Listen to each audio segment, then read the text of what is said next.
There's something called the corruptor and something called the corruptee. The corruptee is the one who receives a morsel of the value of the contract. The corruptor is the one who has the full share of the corrupt activity. This is the Hustlers Corner.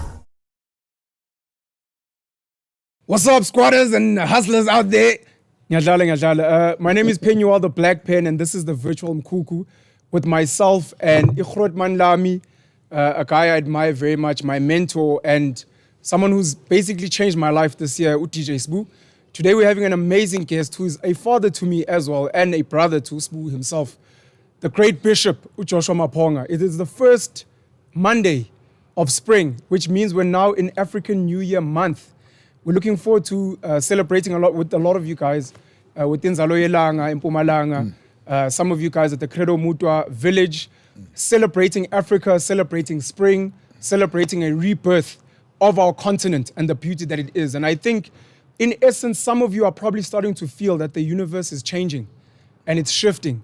And I think this is the time, and we've got one of the greatest guests that's coming through today, Ubabu Joshua MAPONGA. But before we let him speak, DJ Sbu. Happy New Year. Happy New Year, my brother. Happy New Year. Happy New Year, Cheers. my brothers. Thank you so much. my African brothers. Thank you so much. All of Happy us. New Year. Happy New Year. Siyabonga Africa. Happy New Year. Siyabonga Africa. Siyabonga ukuthi uvuke. Njoba nje bekubusika siyabonga ukuthi uvuke. Uzosifunza ukuthi sidle, uzosifundisa nokuthi sihlangane nobaba, nomkhulu, nobhuti bethu abadala ukuthi basikhombise indlela basikhanyisele. Abantu bethu sebeke bacindezelwa isikhathi eside. Kodwa isikhathi manje sokuthi senze lo msebenzi ukuthi sivuse iAfrica yonke, sivuse especially abantu abansundu ukuthi bakhumbule ukuthi nathi siyabantu, nathi sinesithunzi, sinesidima. So we just want to thank you for another new year that is here. I want to thank you for my brothers, my father that is here. And I'm looking forward to building a great Africa for all Africans and for the rest of the world to come back home, the cradle of humanity, Africa. Yabo. I see this as an iconic episode. We thank you. Open the ways, Magukhanye. Magukhanye, Magukhanye, Magvulege, Magukhanye. Lapho bekubopheke khona makhumuke. Mawanqamuke wonke amafindo. Mawanqamuke inketang zonke mayinqamuke. Barakwena, Baralope. Abakwankosi, abakwankumane, Makhanye, abakwamaponga, abakwamlotshwa, abakachabalala, nabo bonke abasilaleli ikakhulukazi intsha. Happy New Year. Happy New Year. Iconic episode. I'm looking forward to this one. Wow. The great Bishop Joshua MAPONGA. Thank you very much. Thank you very much. Wow. Wangitoza ngithandazela ke PENUEL. Kwamnandi nje. Ngava ngazali ngivula inkonzo ke manje. Sengaze bude nomnikelo ke manje. I'm so excited. Yo, Pen. Yes. I'm so excited. Yeah. It's been a long time coming. Jeez, it's been too long coming, man. And you know, normally when I sit with the great Bishop Joshua MAPONGA, MAPONGA J, I'm just there to suck wisdom. He's a walking library.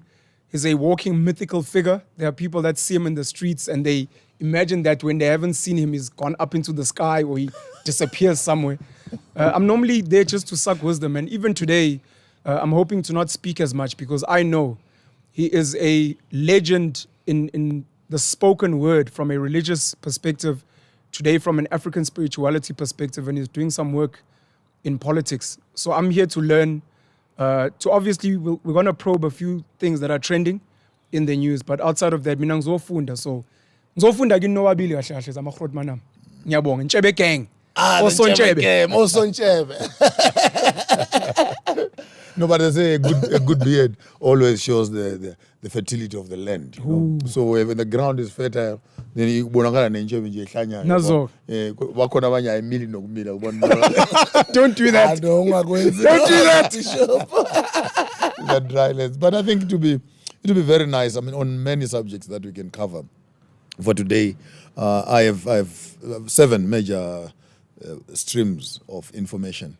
Because when you're doing public speaking sometimes and in a space where we are decolonizing the African mind, we needed to have thought through the process itself so that when we begin to attack the system, we know exactly at which angle are we focusing on. So on the top side is the politics and governance.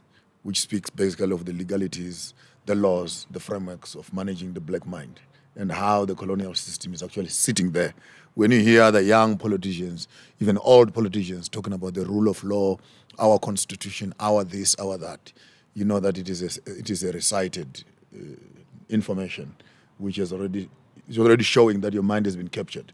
To think that a colonialist method of governance is superior to your own indigenous method of governance. So that needs to be decolonized. So our opposition parties and our leading parties, they don't need to get into power to manage a colonial system, but to transform it.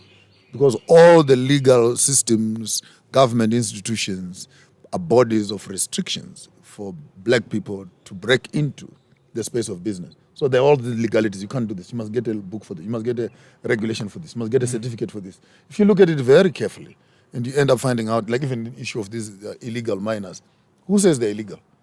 Because a black man is holding gold is illegal.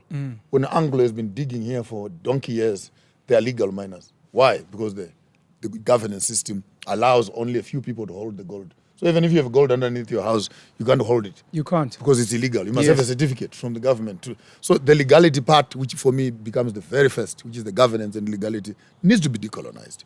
So that when a local person is holding their resources, they can't be illegal than the illegal multinational who is actually claiming that he has rights to your land and to hold your resources, which you can't hold yourself.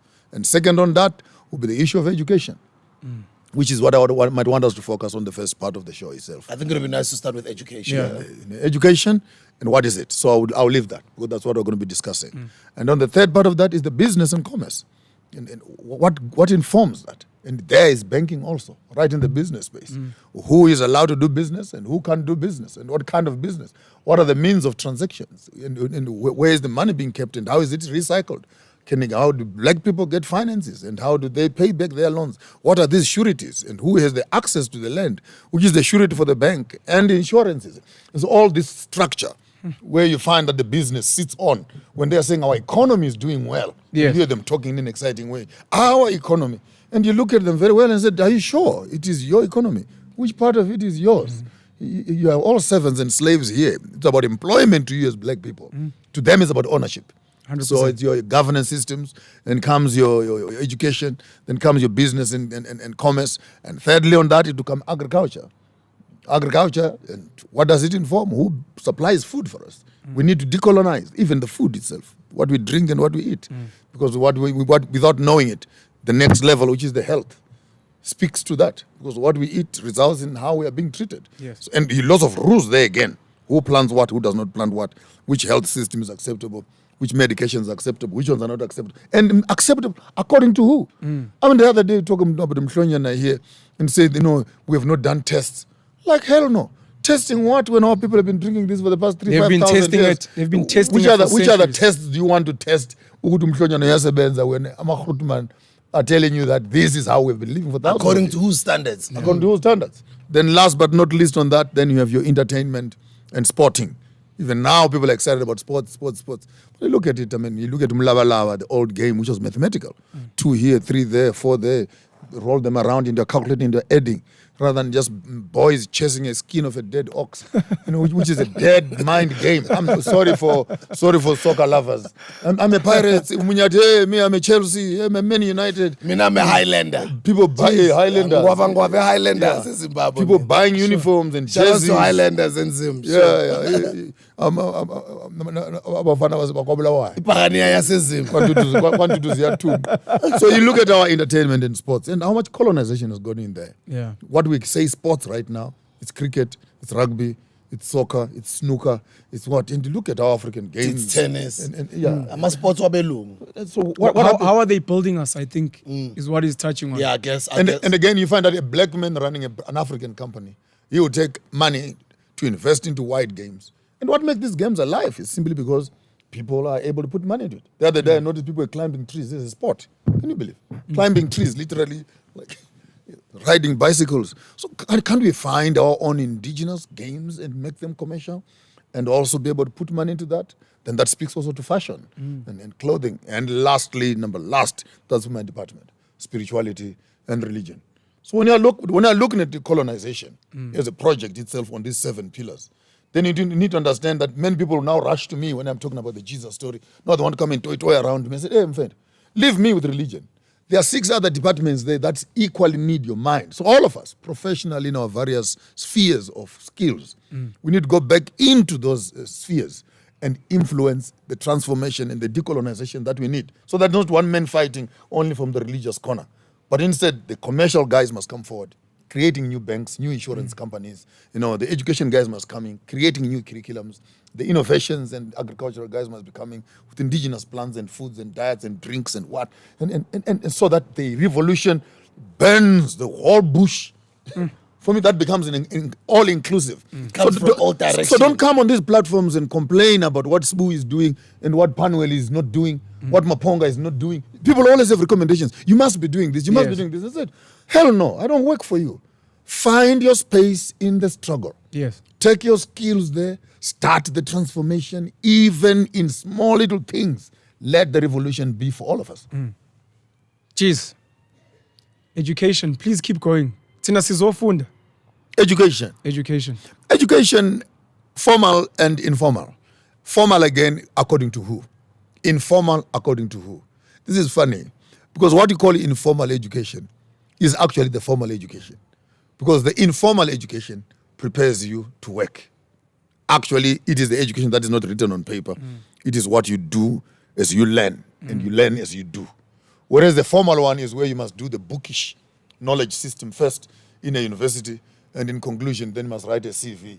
Then you show us what you have studied, but you can't do it. Then you say you're educated. So the African education is called informal. Yeah. Of course. The one that actually is practical. But informal education creates some of the most sophisticated things that you can ever imagine, which CNC machines would struggle to make, and we call that informal education. But when you look, let me just look maybe squarely well into what they call the formal education structure, and maybe speak of its advantage first and its disadvantage next. The advantage of the formal education, it standardizes knowledge systems across the globe so that you are able to know what everybody else knows around the world there. Beautiful. It's a waste of time in that the greater percentage of what you're studying from primary school to university is totally junk in the bag. You will not even remember what you studied. That's a fact. That's why parents struggle to help their children with the homework. Yeah. Because it's not practical. You learned it, but you... Besifundela ukuphasa. Yeah, phela. Besikrema. No, we used to spot my exam papers and see which one is coming. And then if you strike the one that is coming, shama A. Sure. So how... What geja isan? Hey, you study paper wrong, Sure. So kids memorize answers. And because you can regurgitate those answers, you are called educated. Sometimes evava kade basibhalela ama exam. Thina ngithi amahasla ndoda sezinyuku. Sona kuzobhalwa. I've heard those stories. Thumeleni intwana. Mathiana uyazi ngesikhathi sakho uyadlala bafethu. There's a student number. I've heard those I've got time stories. to make money. I don't have time I've to heard be those sitting stories. and listening to the lecture the whole year. No. Sure. I'm hustling on campus, bro. Yeah. So if you look at our education system, maybe let's not waste time with arguments. Let me go exactly with what I want to say. Then we can actually be able to, we can engage on this one. Yes, sir. I feel I want to give you, for this afternoon in the Hustlers Corner, I want to give you a template, a blueprint of what I think education should be like, particularly for the African child post-21st century. Our education must not be from learning to employment. Our education must be from problem to solution. Let me clarify that. What do I mean by that? It means that a student firstly goes into the community, takes off their shoes, and they walk around the community. They identify the problems in the community, be it water, be it transport, be it communication, be it food, be it anything that you identify. Then after you have identified your problem, then you must come up with what I call a position paper or a proposal. Write a piece of paper, not make it complicated like it's a business plan. Just explain what you have seen and what kind of a problem it is, how the people are feeling about the problem, and how do you feel about the problem. Take that piece of paper, walk up to an academic institution, and study for the next 3 to 4 years how to solve This particular this problem. problem that is in my community.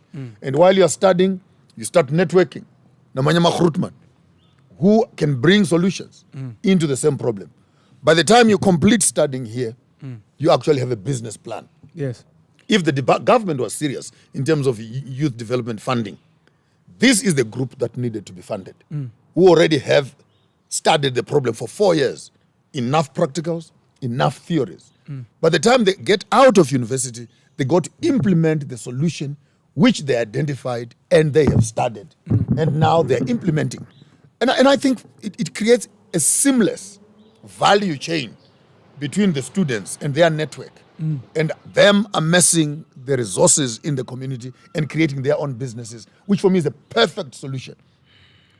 So instead of having universities that are waiting for students to come and say, what am I supposed to study? And after they finish studying, they still don't know where they're going to work.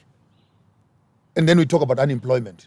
You're suggesting the other way. The student must approach the institution with documented problems in detail. The institution. These are the problems I want you guys to help me to solve. Then all the professors become referrals. Imagine in Twane, we are going, I want to start a radio station.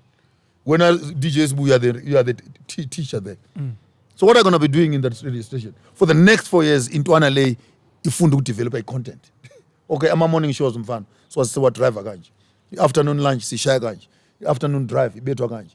Night drive, shaya ganj. Other people, you are there now as a source of information and experience. So people like us will be sitting in the university there to share information with the young people. In that case, you don't need to be a doctor and a professor. If anyone wants to write a book, for example, I've done 15 books in total. I cannot fail to share information on how to write, how to read, how to proofread, what systems do you need to place your book out there and package it and etc. So that universities actually become reference centers of problem solving rather than regurgitating centers of telling us in what other people have done in the past. And when something, these guys who are senior lecturers in commerce, has never done even a business. He's a poor guy. That is true. He's giving you all the research on how to make money and how to how does a business and the economy work. And how can you teach me entrepreneurship? You've never sold even a toothbrush or a toothpick. So you find that our universities must actually be populated with real mentors, who are the lecturers. And by mentors, I mean people who have walked the path, who have the experience. The young people come into class, informal class or formal class, to be sharing experiences. So after you've done the water, how is it going to help me who wants to do agriculture? And you wanna, who have done in your agriculture, how am I going to assist because I want to do transport? Okay, me, I'm going to do transport. So how am I going to assist because I want to do fuel? And then you begin to look at these communities as studying not away from themselves. They are studying back into themselves. Right now, the education system we have is a passport of escaping poverty in Africa. 100%. Immediately you hold your degree, the next thing you want is a passport. Yes. Here we are as commercial immigrants from Zimbabwe. Graduated, 2 degrees behind my back, my passport. And where can I work? Where can I work? Then students are slowly and quickly migrating away from their problems and leaving their parents and families in the same poverty that they were in to be looking for employment elsewhere. By the time we are talking about immigration and other things, let's not talk about that. Let's talk about a poor education program that made you so educated that you became irrelevant to your own community. I'm a commercial immigrant myself from KwaZulu. I came to Johannesburg for money after being educated. Even this whole Dudula process, we must be careful because 60% of everyone in Johannesburg is migrant labor children. Let's be honest. Let's be honest. It's migrant labor. Realistically, because we understand how strong the colonization project is, we understand how powerful capitalism is. Do you think realistically it's possible for us to decolonize and decommodify education so that it's solving problems? There's an amazing song by Dead Prez called They Schools that I listened to in varsity, and it was a huge awakening for me during that whole phase, and it's a school I recommend for a lot of our squatters, They Schools by Dead Prez. And it speaks about at the end how their schools are not teaching us how to solve our own problems, how to get our families to work together, how to get our fathers back in the home. The entire financial wealth system, minority wealth system in the world is built on pumping as much money, as much drugs, as much alcohol, as much misinformation as possible so that we are not doing what you're proposing. The issue you're mentioning is critical because Education is not just about education now. It has become a commercial hub where universities are mopping money from the community. Yes. School fees, where book writers are mopping money, where food suppliers are mopping money into running these institutions we call universities and education. And above all, the red tape of passing and failing and etc., which is a well-managed and oiled system. I mean, to be honest with you, hustler, how many hustlers out there have a degree behind their back? I mean, even on the top notch to say Bill Gates, to talk about Mang Mang and the Mutsepe who are making money here, or Ramaphosa, to tell me how many of them can be glotting over a degree behind their back. Yeah. So it's not true. Let's first of all remove that notion. It's not true. Don't tell your children, get educated, my child, and you get a job and you live nicely. It's not true. Otherwise, why are graduates struggling with unemployment? We've got 40% in this country, graduates are unemployed. Education is just a means to an end. It's not an end in itself. So unless and until education meets the needs of the community and you ushering in a solution, becoming a bridge to what the community needs, and they're prepared to pay a premium for it, then you can look at converting a piece of paper into actually an action plan of how you can implement this. But again, how can we transform that? Because for you to be occupied in a political state, you must own this piece of paper. Not because you can do the job, but because you can do the piece of paper. So the world is suffering right now in the hands of educated people. I'd like to say thank you for the fact that you've written 15 books. I'd like to thank you, Sbusiso, for the fact that you've written books. I've written 13 books. I think one of the things that people need to know is we need to write our own stories, document our own stories, our own solutions. These become our books now, saying, these are problems I've identified, this is how I solve them. Oh, I don't have solutions, but these are things I identified. I released one on Monday, actually, entitled African Questions and African Solutions. I was going to write the first book in the world of that nature from my own philosophical gymnastics, and I was getting excited about it. I wanted to write a book that had no statement in it. And 60% of that book, African Questions, African Solutions, it's actually questions. There's no, I'm not recommending anything. I only used the last 20% to say, in some of these issues, this is what I think. Now, the importance of that piece of work that I've done, which is available on Take a Lot right now, it is that many of our masters and graduate students, postgraduate and doctorate students, they are writing these beautiful theses and beautiful papers, but they are answering the wrong questions. So I drafted the 7 issues that I'm talking about on the deconstruction. Yeah. Then I went into each one of those subjects and I bundled them with questions. So you might find 10, 15 pages of questions asking, for example, economy. What is an economy? Who benefits from it? Yes. What is it built upon? And who makes money in an economy? What are the common people doing in an economy? What is the government doing with an economy? Is there an economics of politics? Is there an economics of religion? Is there an economic of healthcare? So 14 pages of rattling with questions. So that if you are supposed to write your PhD degree, for example, you just go in there and pick up that piece of document and pick up those questions. And by the time you answer the first 3-4 pages of those questions, that's enough research paper already. Yeah. So I wrote that book deliberately to encourage many of our graduate students, and I pity them. It's a grace. It's grace from our ancestors that I was given maybe a slightly faster mind to digest quite a voluminous quantity of information. But some of our young people out there who have grown up on bubblegum and cornflakes might not have the privilege and the same advantage. And I'm saying so very gracefully. Yes. That is not everybody who could vigorously interrogate issues at that level. Somebody who interrogates them nicely the way you've put them as well. A book that I would recommend is a book called Powernomics by Dr. Claude Anderson, I think. Claude Anderson. The book that he had written before that I'd also recommend is Black Labor, White Wealth. Breaks them down nicely. I'll recommend it. Go check that out. It's by Dr. Claude Anderson. Yeah. I was given one by Zimbabwe, Black Music, White Money. Black Music, White Money. Yeah. Okay, I'm going to have to go check that out. It's an old book. I have not quite read it. interesting. We're dropping books. The Miseducation of the Negro, Dr. Carter. Dr. Carter Woodson. No, let me give them a nice one. Go on Telegram. Go there to a page called Reading Club Farmers of Thought. Reading Club Farmers of Thought. Farmers FOT. of Thought, okay. FOT. On Telegram. Okay. I've uploaded more than 2,500 black books there. It's a full virtual library. Okay. So if any one of the students they wants to start reading from the Zoom economics to Black economics to ancient Kemetic knowledge systems to... This is what I wanted to ask when I was saying congrats on the books and congrats on the new book as well. I wanted to ask, because I know we've spoken about it, indigenous knowledge systems and formers of thought. Excuse me, and the before contribution to education. Before you answers that question, Sure. can you please remind us the book that you've just dropped on Monday? What is it called? It's called African Questions and African Solutions. African Questions. And African Solutions, yes. You can- African Solutions. It's on Take a Lot already and on Amazon. Yeah. African Solutions. Okay. Thank you. Sorry about that. Sure. Daniel. Sorry, brother. Indigenous knowledge systems, formers of thought, the work that you're doing. And I just want to add that I think it's very powerful that you're getting people to begin interrogating the questions that we're asking. Because part of the reason why we're coming up with the wrong solutions might be because we're answering the wrong questions. So thank you very much for that.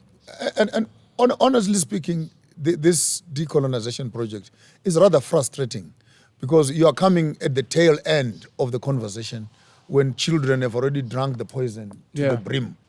Instead of them asking what they drank first, Yes. they're asking you who is questioning what they've been drinking all along. Why must I go to school? Why must I eat this? You know, they've already accepted Yeah. that for you to make it in the society, the structure is like this, like this, like this, like this. And you come around and you challenge the very status quo to which they are aspiring for.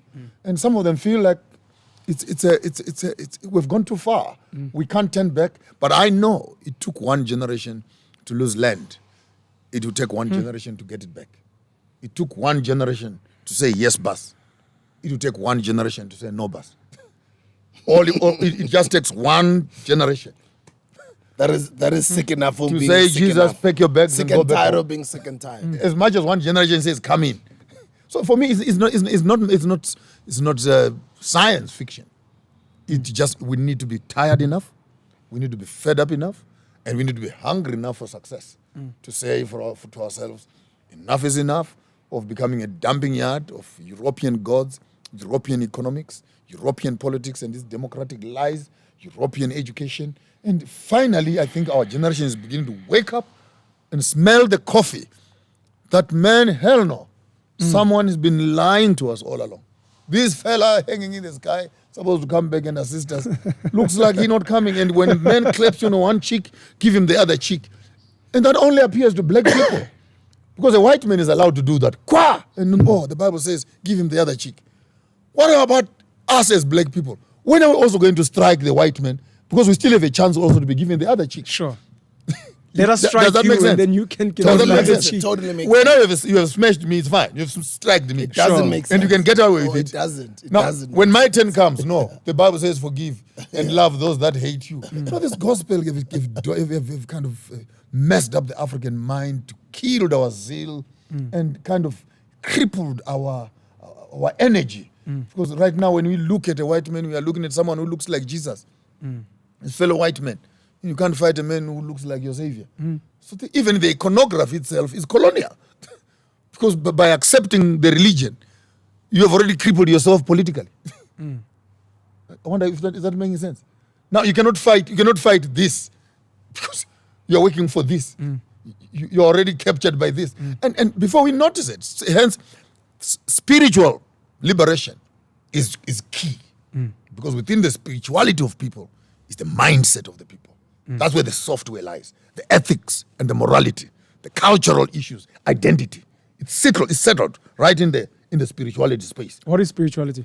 It's you living in harmony with nature, basic definition. It's you finding your identity and how you are joined with everything that is around you. Your relationship with nature Your relationship with nature is spirituality. and your relationship with yourself and those that are around you.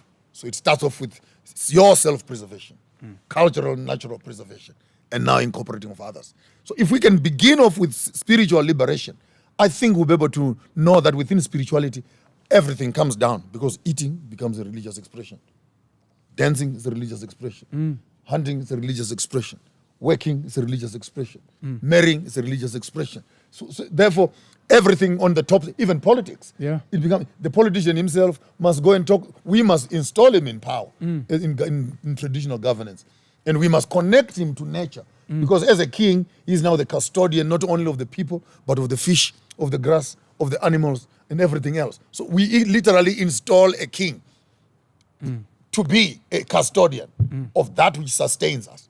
Whereas in a political environment which is adulterated from our politics, a political leader is supposed to be in the office up there. When it does not rain, the politician does not even know what to do.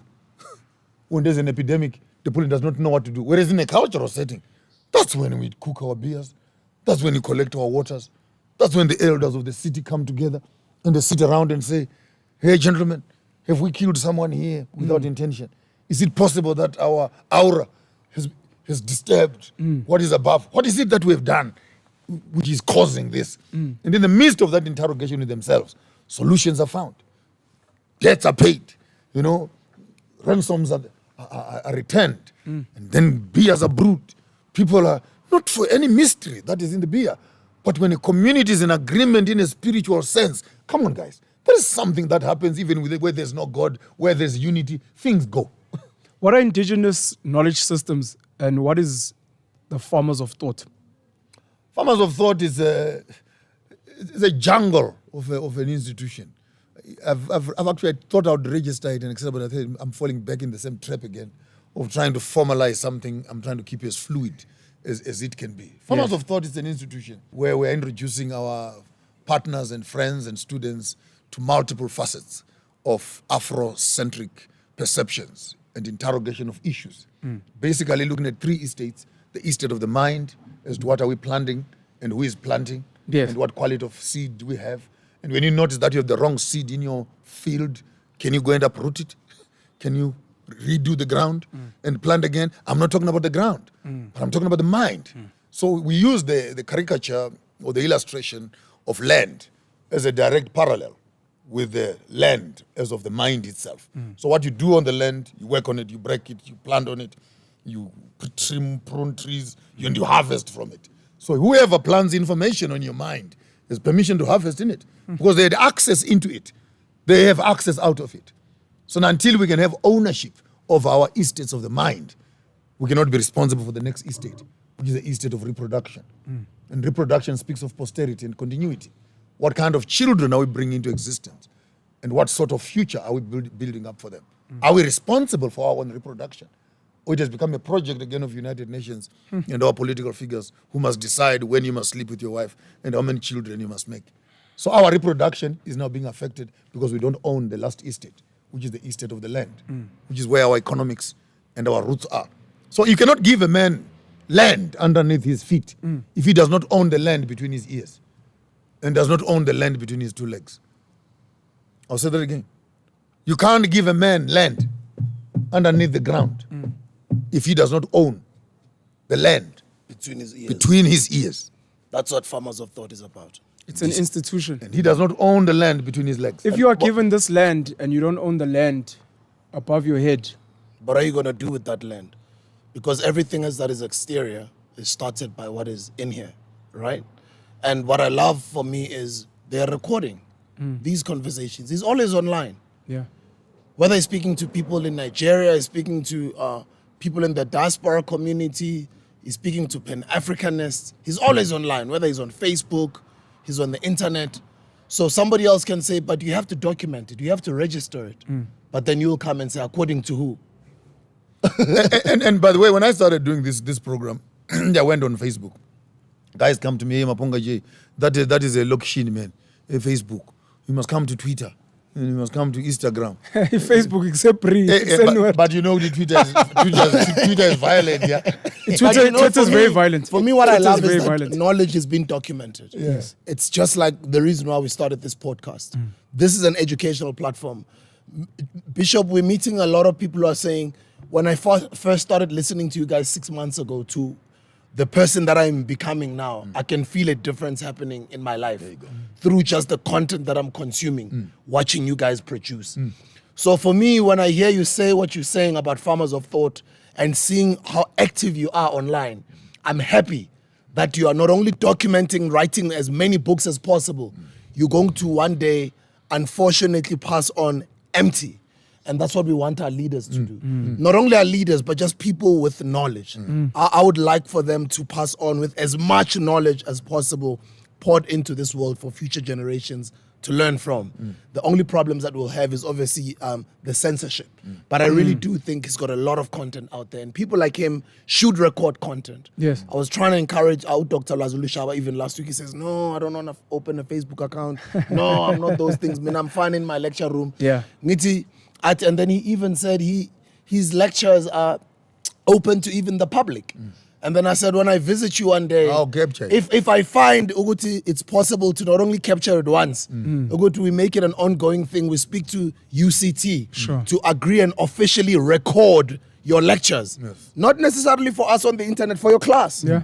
We record each and every lecture, we Then put it we- online. If that's good, let's go right ahead. So congratulations with Thank what you. you're doing, Thank you. documenting Yeah. the truth. It's very And important. again, the informal, quote unquote, informal way of doing my kind of lectures is that you don't want someone to feel like they're in class. It already creates that. Yeah, it has to be- it tension has of to be learning. organic. So it's once every 2 days, once every 3 days. Like you're doing also. You drop in a line, but it's shocking the number of PhD students we have produced from Farmers of Thought. It's shocking the number of papers that I've had to supervise and check behind closed doors. It's shocking the number of books I've had to edit and put a forward to from the Farmers of Thought. It's shocking the number of universities that are actually using my lectures in their mainstream classes. Is that not funny?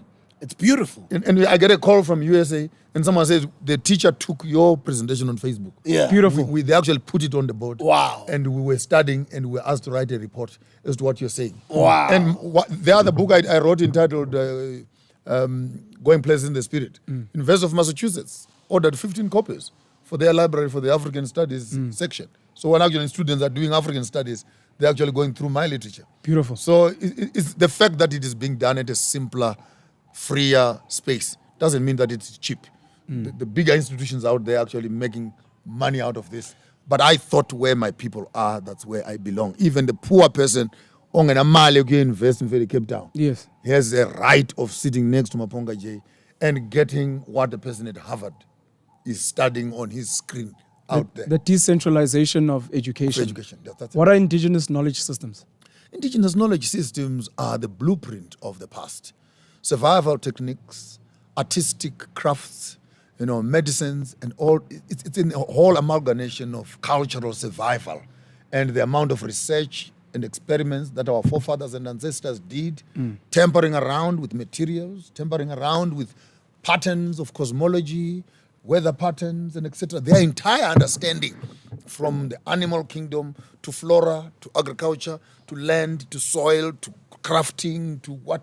When you put all that information together, your university is too small to contain that amount of information. Yes. That when a woman is pregnant, another woman can wash her hands in some chemical, lie her down, and move her hands on top of and the baby without being touched will turn in the womb and infest the canal. Now that's science. Yes. That's science. It is best. Yes. That when chickens are fighting in the yard, and my grandfather says, yeah, get ready, some visitors are coming. And for sure, before you finish it, one of those chickens were eating it tonight. And you're able to read when you see clouds of this nature and say, yeah, this year we're going to have locusts. Oh, man, bad, guys. This year, it's going to be dry. And they are able to interpret all these things by this way and the direction the wind is blowing and be able to tell that this animal is sick without putting a thermometer in it. By simply looking at the dung of a cow, they can tell whether this animal has eaten poison or stuff like that. Now, to me, that's knowledge that breathes with us constantly without even going to school to study.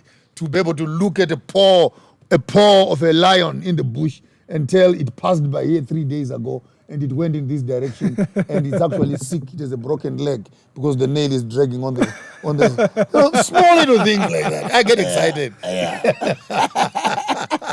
Who killed this for us?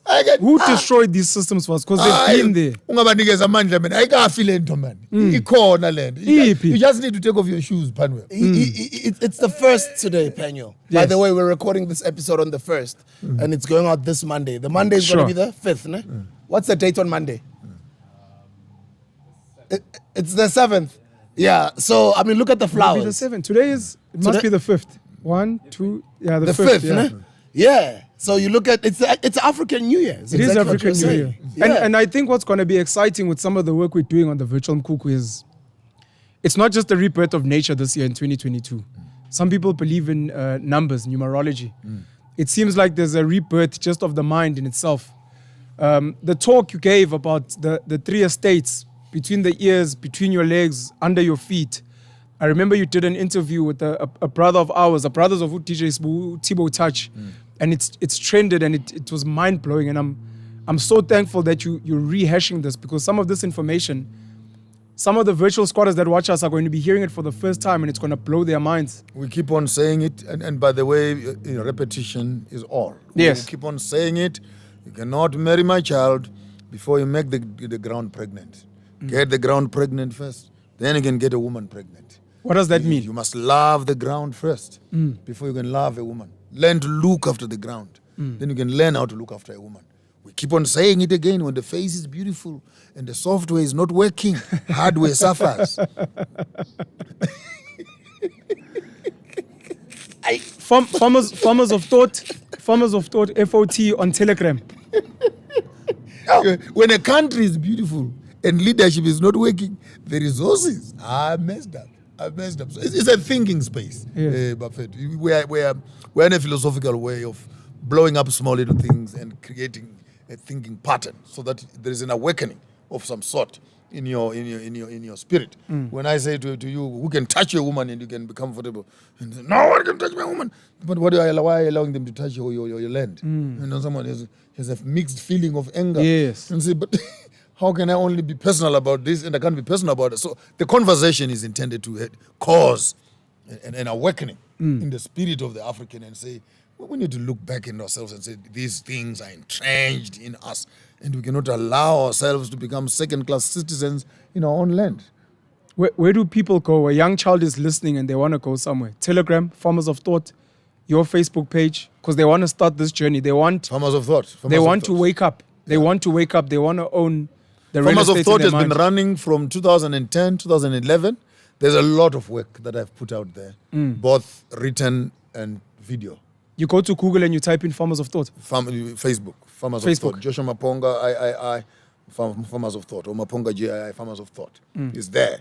Then what you do, if you are a young student, don't come here towards the 2021s, 2020s, because the soup was getting much thicker. And I know many of you young hustlers there, you are recovering addicts from the Christian perspective. So you may want to start. Right in the 2010s, 2009s when I started, and I was quoting Bible verses, and then I will always have the extension of the verses here. But do you also see the picture here? If they say the white man is the Jew right now in Jerusalem, so is it possible that white people are the ones who were slaves in Egypt during the times of Moses? And I'm just causing you to begin to think, so are we saying that whites were actually slaves in Africa for 400 years? And if the Bible says, you are my people, you'll be taken over as slaves to lands afar. So did the white people go to America as slaves? And so I was already beginning to deconstruct some of these misunderstandings and misnomers, which have made themselves into the religious space and have been accepted as truth. So it will be safe for young students. Start at the back. Don't feel bad. And slowly begin to move up. By the time you see me burning the white Jesus in 2018, 2019, and I did a ceremony by myself to burn the white Jesus. I burned him myself and said, tell him to come down from heaven and redeem himself from me. You need to understand I have matured to that understanding. So if you go backwards, you may be frustrated. So, and this is all on Facebook? It's all on Facebook. Okay, lovely. The journey has been documented. Even from when you started, all on Facebook? 2010. Oh, this is beautiful. All on Facebook. Oh, it's beautiful. And some people, young people come to me and say, no, we want you to mentor me. I said, you're not ready. Go back. Yeah. No, I'm serious. I've about 10, 15 students who have come up, and none of them has come back. I said, okay, you want me to mentor you? Good. Now go on my Facebook page. Cut and paste every document that I've written and create the first document. Bring that document to me, and that will be your first assignment. No one has come back. Yeah, they're not ready. No one has come back. Because I say, if you bring that work, then I'll say, translate it or start interrogating it. Start questioning it and creating questions. You cannot tell me that I've been working here now for the past 15 years and putting content out and you want mentorship, and yet you're not interested in knowing exactly how I've been building to where I am now. If you're not ready, just go home. Because that's already mentorship. Go back Yeah. and document. That's already mentorship. You're already changing his life. If you can read assignments that I've done, documents that I've putting out for the past 10, 15 years, do you still need me to mentor you? Plus That's videos, mentorship. plus everything. Then you notice that they just use this word for cosmetic. They just wanna purposes. see you I can and mentorship. be close to you. Yeah. Yeah. I don't mentor anybody. Hey, I'm your follower. I said, don't stop following me. I don't want anyone to follow me. Walk with me here. Come on. I want company. Don't tell me you're walking behind me as if you're going to be critiquing me as to what I'm doing here. I'm not going anywhere. So don't follow me anywhere. I've got two quick questions. The first one is, how did you get it right after being such a great leader in the church? I think it was for 30 years or so. How did you get it right to still be able to retain your mental integrity from your ancestors, to be able to have that spiritual revolution without being contaminated deeply beyond repair? And then secondly, we spoke about education. Zimbabwe has got one of the greatest education systems on this continent. And yet, to what you were saying earlier, the people it seems like that colonized education infiltrated their minds and they have now left their land to come to places like South Africa. All right. If I forget on the Zimbabwe one, you remind me. I want to respond to the first one first. How did I get it right? I did not get it right. I just became selfish. I did 30 years of thorough work with the church, and I gave myself a retirement. I closed books, and I decided it's time to focus at me. I've been having questions for the longest of time. I was built naturally like that, with a highly interrogative mind. And the church would not allow me to expand and question them and the system, from within the system. So one morning I woke up and I put my religious garments down. And if you may remember, I even made a declaration on Facebook and I said, no, stop calling me a bishop and etc. I'm no longer interested in that title. Because some of you guys who have known me as a bishop, when you see me now going to start my journey with the traditional healers, starting my journey with the African royalties, start my journey. That's when I went visited Babu Credo Mutwa. I had the privilege of interviewing him for one of my books when I was writing Going Place in the Spirit. Spent some few days with him, writing Kurumani there, and etc. And when I put the picture up on Facebook, the picture is there. Yeah. You can go and read the comments that are there. You have become a witch. You have become a sangom. You are talking to the devil. You have become a child of Satan. And you're looking at. So I said, if my personal journey as an author, I want to put a book out there that will be honest. So I asked Babu Credo Mutwa a simple question: how do you live a spiritual life? What does it mean to become spiritual? And there I'm documenting, because I'm writing a book. So and because I interviewed the person whom I think is spiritual, you want to control me as to how and who must I interview, and I'm writing my works. Then I felt offended, honestly. Yes. And said, just take your title, go and give it to someone who needs it. It was good when I was having it, and I was doing what I was doing. But from where I'm doing now, I'm doing me now. And I read one small little article, it was in a video also by Miles Monroe, who was saying, as long as you're still using a title, maybe your name is not yet big enough. That's us. So I took the word bishop and I put it aside, and I said Maponga J. Okay, so I don't have to call you Bishop Maponga anymore. I don't know what I meant. Maponga J. How do you address a 53-year-old man in your own tribe? Does it offend you To be what? to be called bishop? No, it's a title that I've grown up with. I'm saying, don't use it if you will be offended. Yes. And you find me doing things that you don't think the title goes with. Do you think other people need a push, an awakening? Because it seems like you decided self. You woke up yourself. Do you think that some other people need it, or do you think it's enough to just live? And those that are ready, like the students. I'm watching Usbusiso Liope now going through his own journey. It's confusing a lot of people, and just like you, they are criticizing. Strong. Why is your hair like this? He's going through a journey, and Strong. I'm just trying to figure out, does he speak about his journey, or must he just exist and be? And then those who are ready will come and show You're even themselves. lucky that he is sharing it with you. Yeah. He does not owe nobody an explanation. He doesn't need to tell nobody what is happening. I mean, hell no. You got your own problems. She got her own problems. You got your own problems. Everyone's got their own issues. So what makes you think that you want to know what's happening to me? So that what will happen to you after you know what's happening to me? It's none of your business. It's actually a privilege for people to see us grow and develop in their eyes, then it is doable that a whole bishop of a church can begin to ask critical questions and reinvent himself to a level of understanding and create new paradigms and etc. Then it's possible that if a man like me, it was more difficult to make the decisions I'm making because I already have people that I have baptized into this theory. That you saved. I have churches that I have built. I have members that I have married. And my responsibility towards the very community I'm walking away from is the size of a mountain.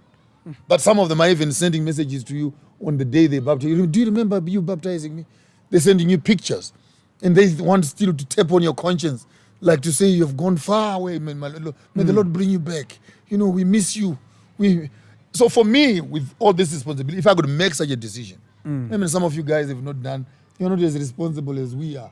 It should be much easier to make a decision that is selfish for personal development. So yes, it's not for anybody. And I felt I was dying from inside. I felt like my brains were going to explode because I was being pushed into a corner of so much colonial education and religious expectations where you're supposed to do this and this. Jesus is coming again. If you don't do this, then I was losing my brain. Do you believe your ancestors inside you got tired of you living a fake life and they started fighting back within you and it manifested outside? My brother, you cannot say it better than that. I think it was just a moment of truth for me to say I cannot lie to myself all along. Because even the pastor himself who says he's born again, Holy Ghost, the pastor who is tongue lashing and etc., he still dreams also at night. Why am I putting out my phone, including Creflo Dollar? Yes. He apologized for his teachings on tithing over the years. But He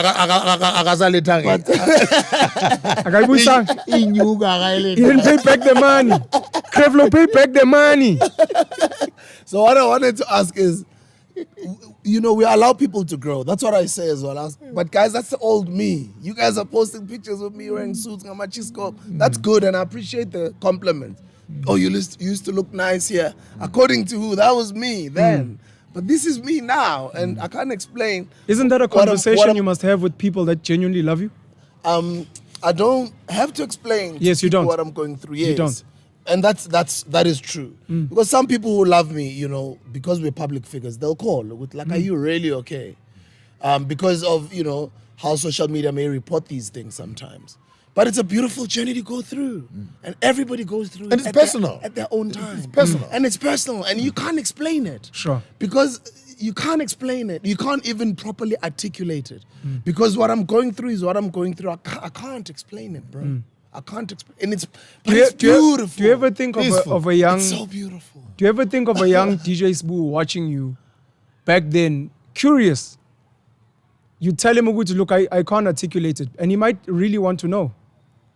Because we're speaking about decolonizing, we're speaking about sharing indigenous knowledge systems. Some of us are naturally curious, and that's why we're able to find and seek certain knowledge. This is why I was asking earlier, do you think some people need to be nudged, need to be explained to? This is my journey. I will tell you in case you ever find yourself in the same space. Or is it, guys, find yourself. I'm not going to tell you my story. Find your own story. If it aligns with mine, then we'll find each other. Otherwise, just be. Bishop, correction, Maponga J, last week Saturday in Witbank said, knowledge of self is the highest form of education. I repeat, Maponga J said last week in Witbank, that was beautiful. I was so excited. That was nice. That was too nice. Yeah. And big up to the guys that put it together. Taking such information to a play like big up Chilanati. Big up. Big ups to Witbank. Knowledge of self is the highest form of education. I think with the work that we're doing, PENUEL, including Abom Kuluntsingeza, our Inzalo Elanga tour, that's an educational tour. Yes. I'm bringing my moms, I'm bringing my daughter, I'm bringing my family. It's an educational tour. The books that he's recommending, his platform, the information is sharing, what we're doing on this platform. Yeah.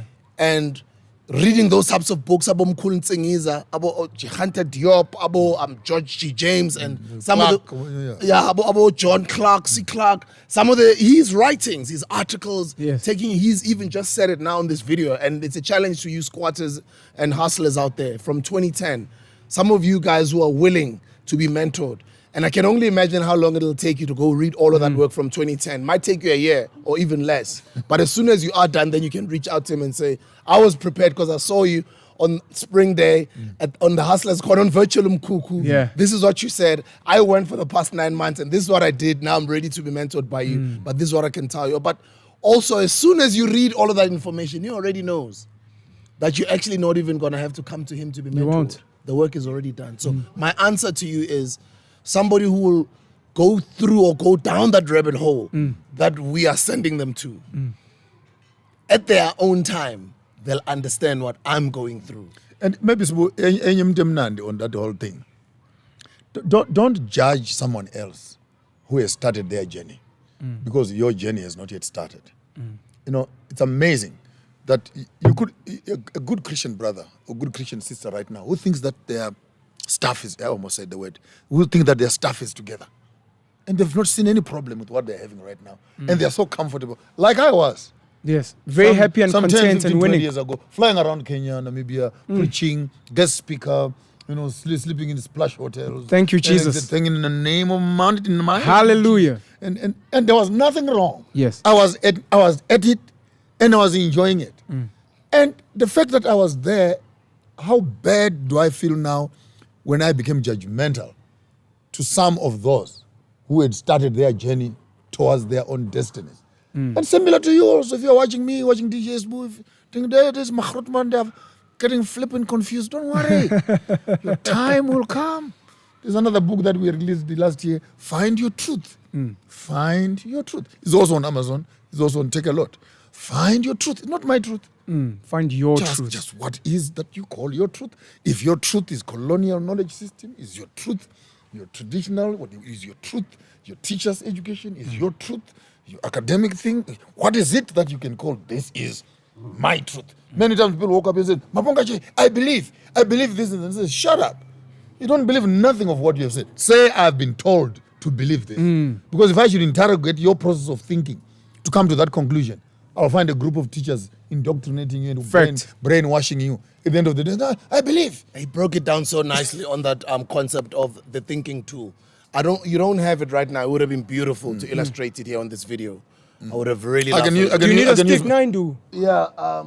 I can use my cup. Yeah, That's you why can use the cup. Oh, that's why you came with it. Yeah. I would like for it. He simplified it so beautifully. Baba. I wanted to emphasize to what you were saying about the squatters that want to start their journey. When the student is ready, the teacher will appear. So Let's it's go. up to you. We're not going to force you. All we're doing, like Morpheus in the Matrix, is we're showing you that there's another door. Yeah. It's really up to you, Red Pill Nation, if you're willing to walk through it. So the thinking tool will be designed something like this. It will have 3 columns on it. So if it was, usually I carry my stick or my spear that has the same illustration. So you have 1 block of time, 2nd block of time, 3 block of time. So let's say this represents the past. Of course, that's where our destiny sits on. It sits on the past, where we're coming from. This becomes the present, which is actually an incubant, like a container, where stuff from the past is all locked up here to create what we call the present.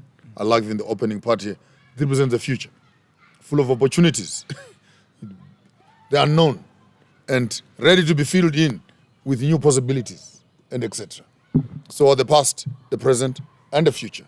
And then the first ring that is here would say that represents the Western education. The second ring that is here would say that represents the Northern education. Then the third ring that is here, it represents the Chinese and the Eastern education.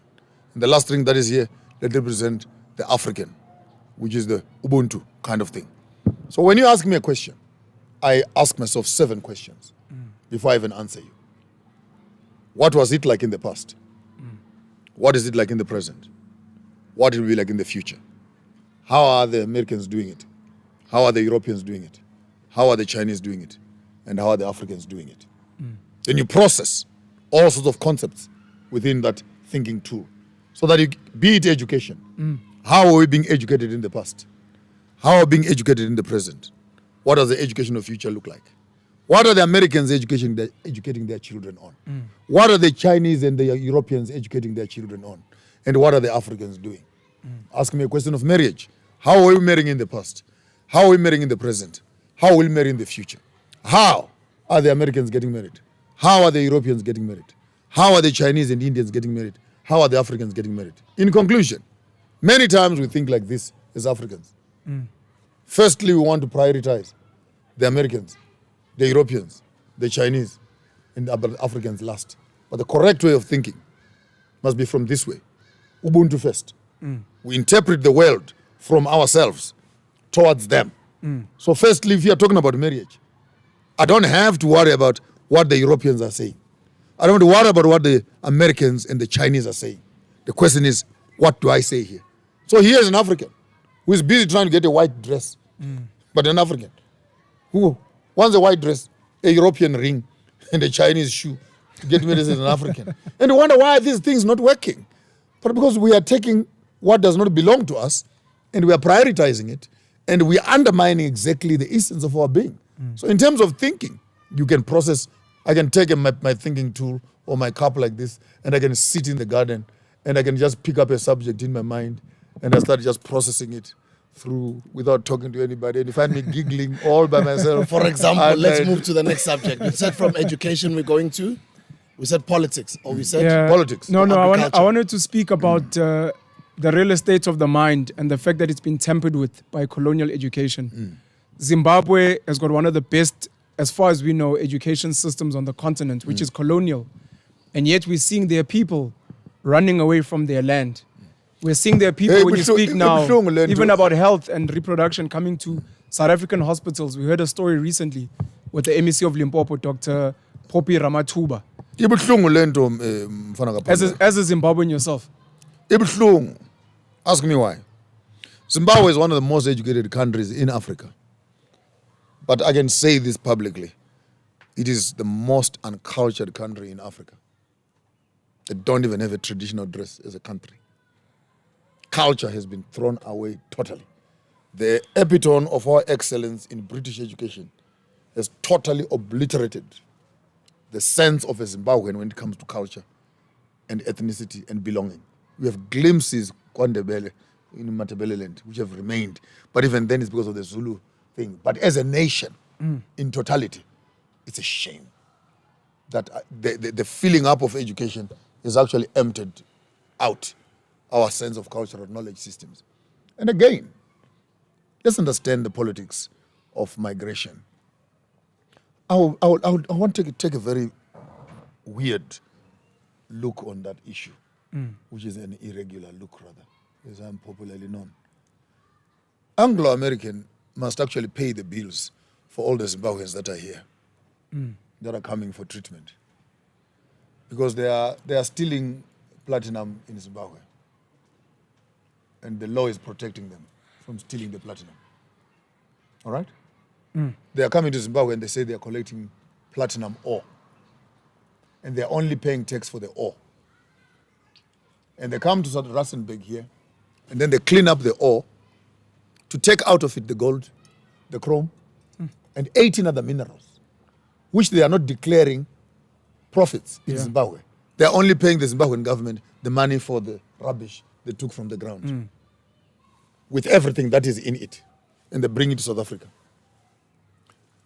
Your iron, your chrome and platinum ores that are in Rustenburg here, I beg to differ. 30 to 40% of that is actually Anglo platinum in Zim. So if you look at that profit that is migrating across the border, jobs that are being stolen from the country, the economy that is being robbed by this thing, and of course, small-minded will argue that this is business. But that's the point exactly. Because when a business is illegitimate and law protects illegal, I'm saying illegal in terms of what is not right for humanity to do to each other, and law protects these businesses. What I'm saying right now, I cannot stand for it in court. Okay? Because the government approves it. And the government of South Africa approves it. And the two, there's bilateral, what they're doing is legit. But in the midst of the legitimacy of the business, it doesn't mean that this thing is legit. It is daylight robbery.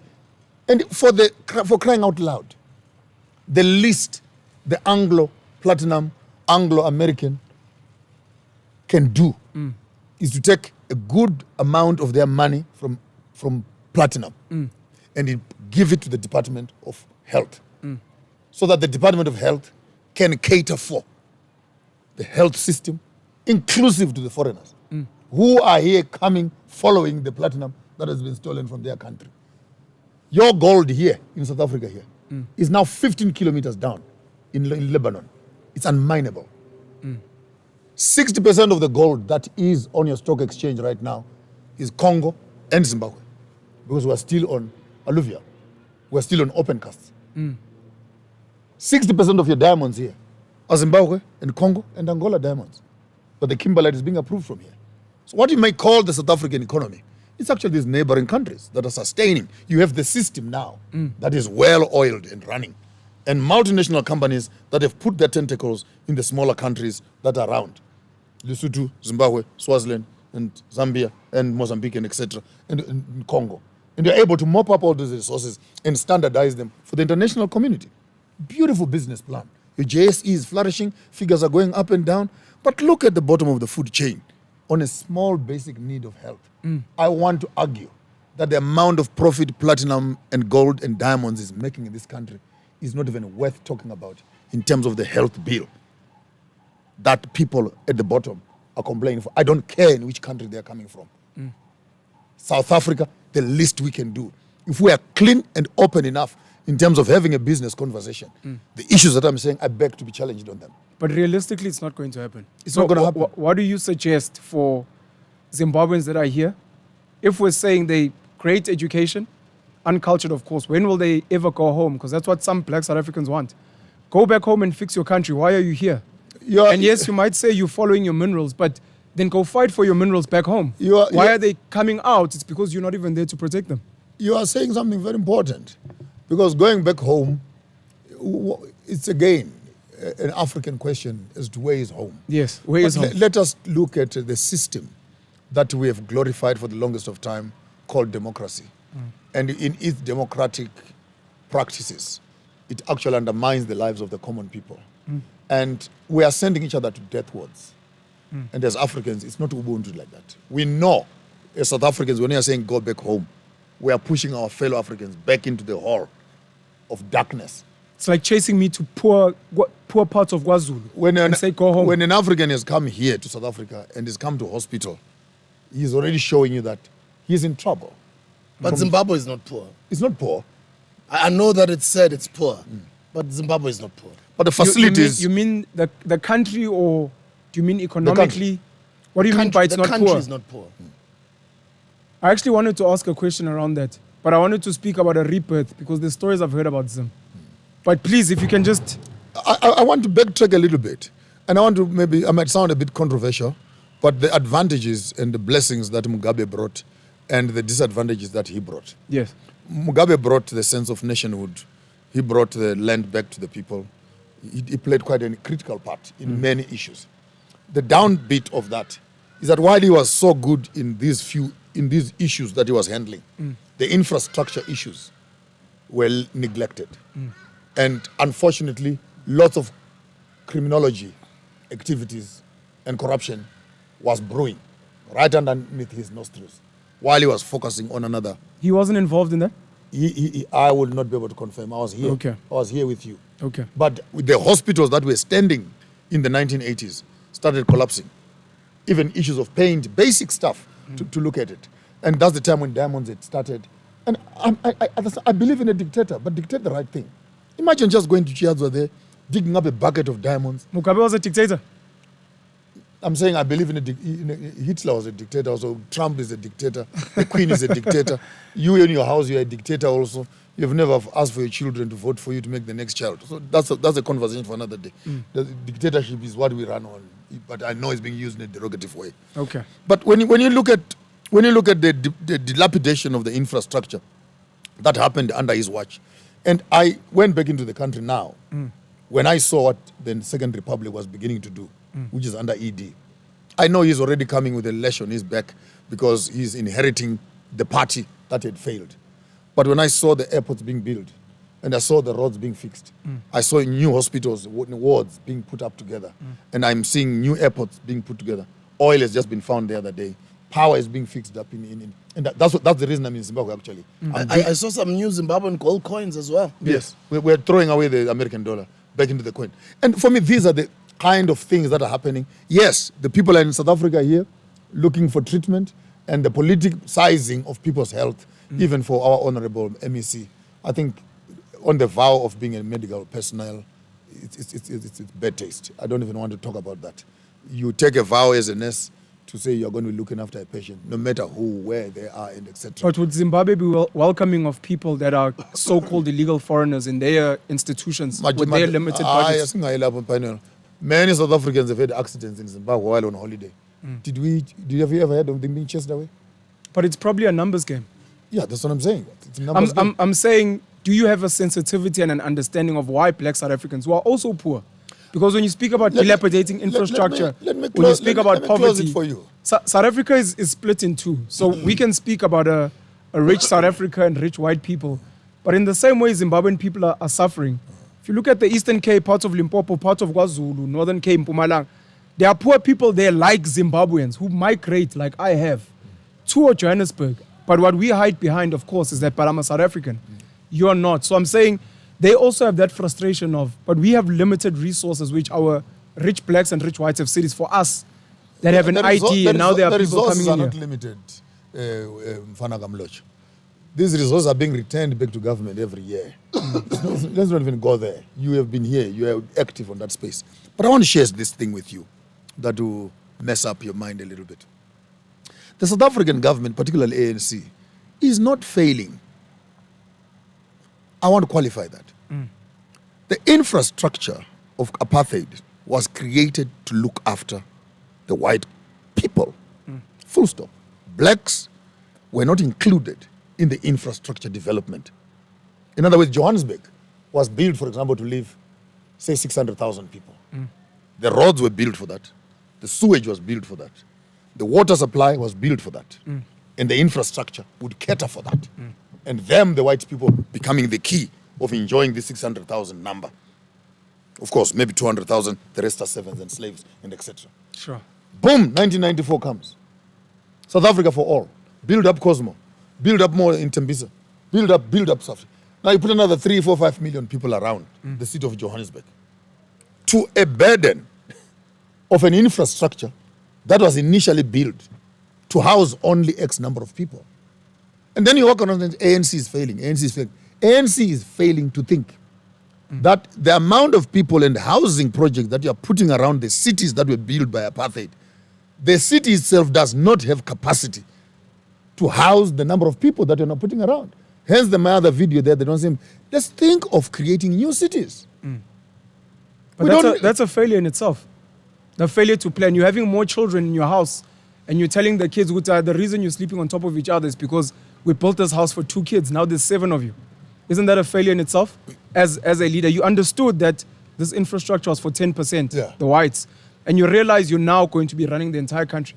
Shouldn't you be prioritizing multiplying the ESCOMs, that's where you as a young man can help me there. Yeah. Because now you're talking about electricity, you're now talking about water, you're talking about sewage, you're talking about roads, even later on employment and capacity. And now when you look at this concept on its own, and then you expand it to a continent space so that we can respond later on to the health issues. Yes. We need to understand that the economies and the cities of Africa were not built with black people to participate and be involved in the benefits that the infrastructure is giving.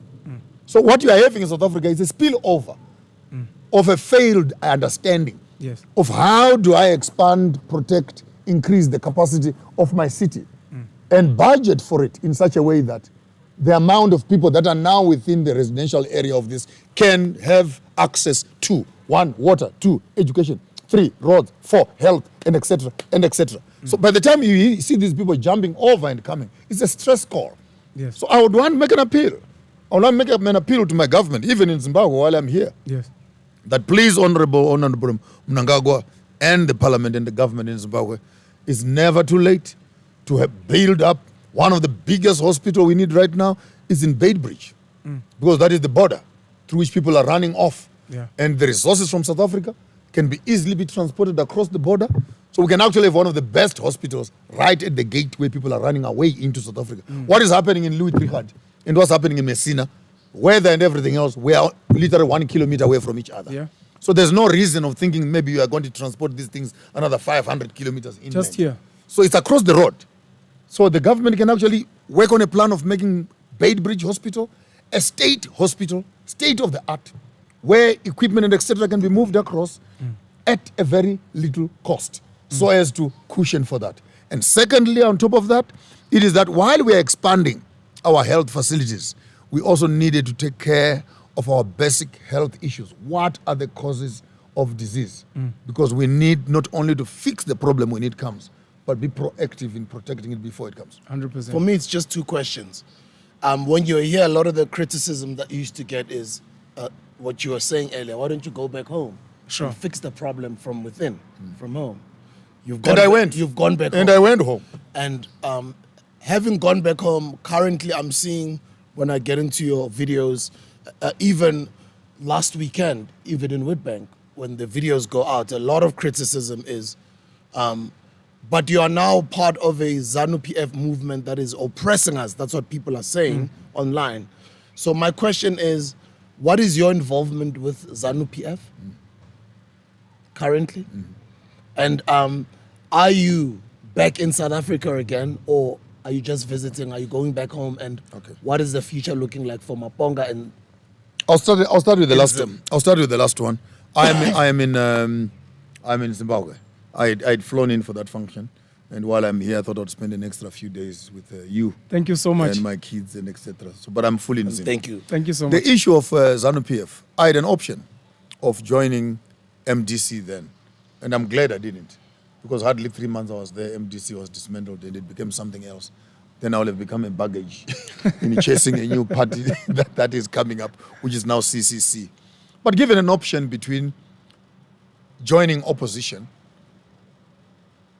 or giving my voice to the one who is holding the instruments of power. And I made a call to Chamisa.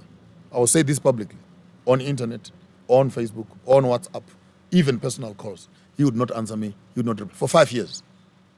Just at the death of Tsvangirai. And he ignored me. So after 5 years, I said, maybe young man doesn't want to talk to me. So I went back into Zim. And I decided I will work with those that are willing to work. So I made a phone call to the president. And in 3 days, I was given audience. Come through. Welcome back. What do you want to do? What are the challenges and etc. I said, can I see your national plan and what programs are you planning to do? Because I'm setting up a media house in Zimbabwe for positive news, strictly for positive news. Because having noticed the amount of stories that are coming out of the country, there's lots of good things that are happening in the country and no one is talking about them. That's why I was saying to you earlier that Zimbabwe is wealthy. This is what There's I a lot wanted of us to money get in to. Zimbabwe. Sure. So, Yeah. So ultimately, I made a conscious decision. I know it was a politically compromised because many of the youth thought that by me joining CCC or joining hands with Chamisa, it would add their voice. And shame was also on some of them who wanted me to join Chamisa because I'm a louder voice. They wanted to make me as a sacrificial lamb. They're not willing to do In it. case the ruling party would be angry with me, then if the party would beat me up or kill me, then they'll have a bigger story and say, they also killed and they also beat up so and so.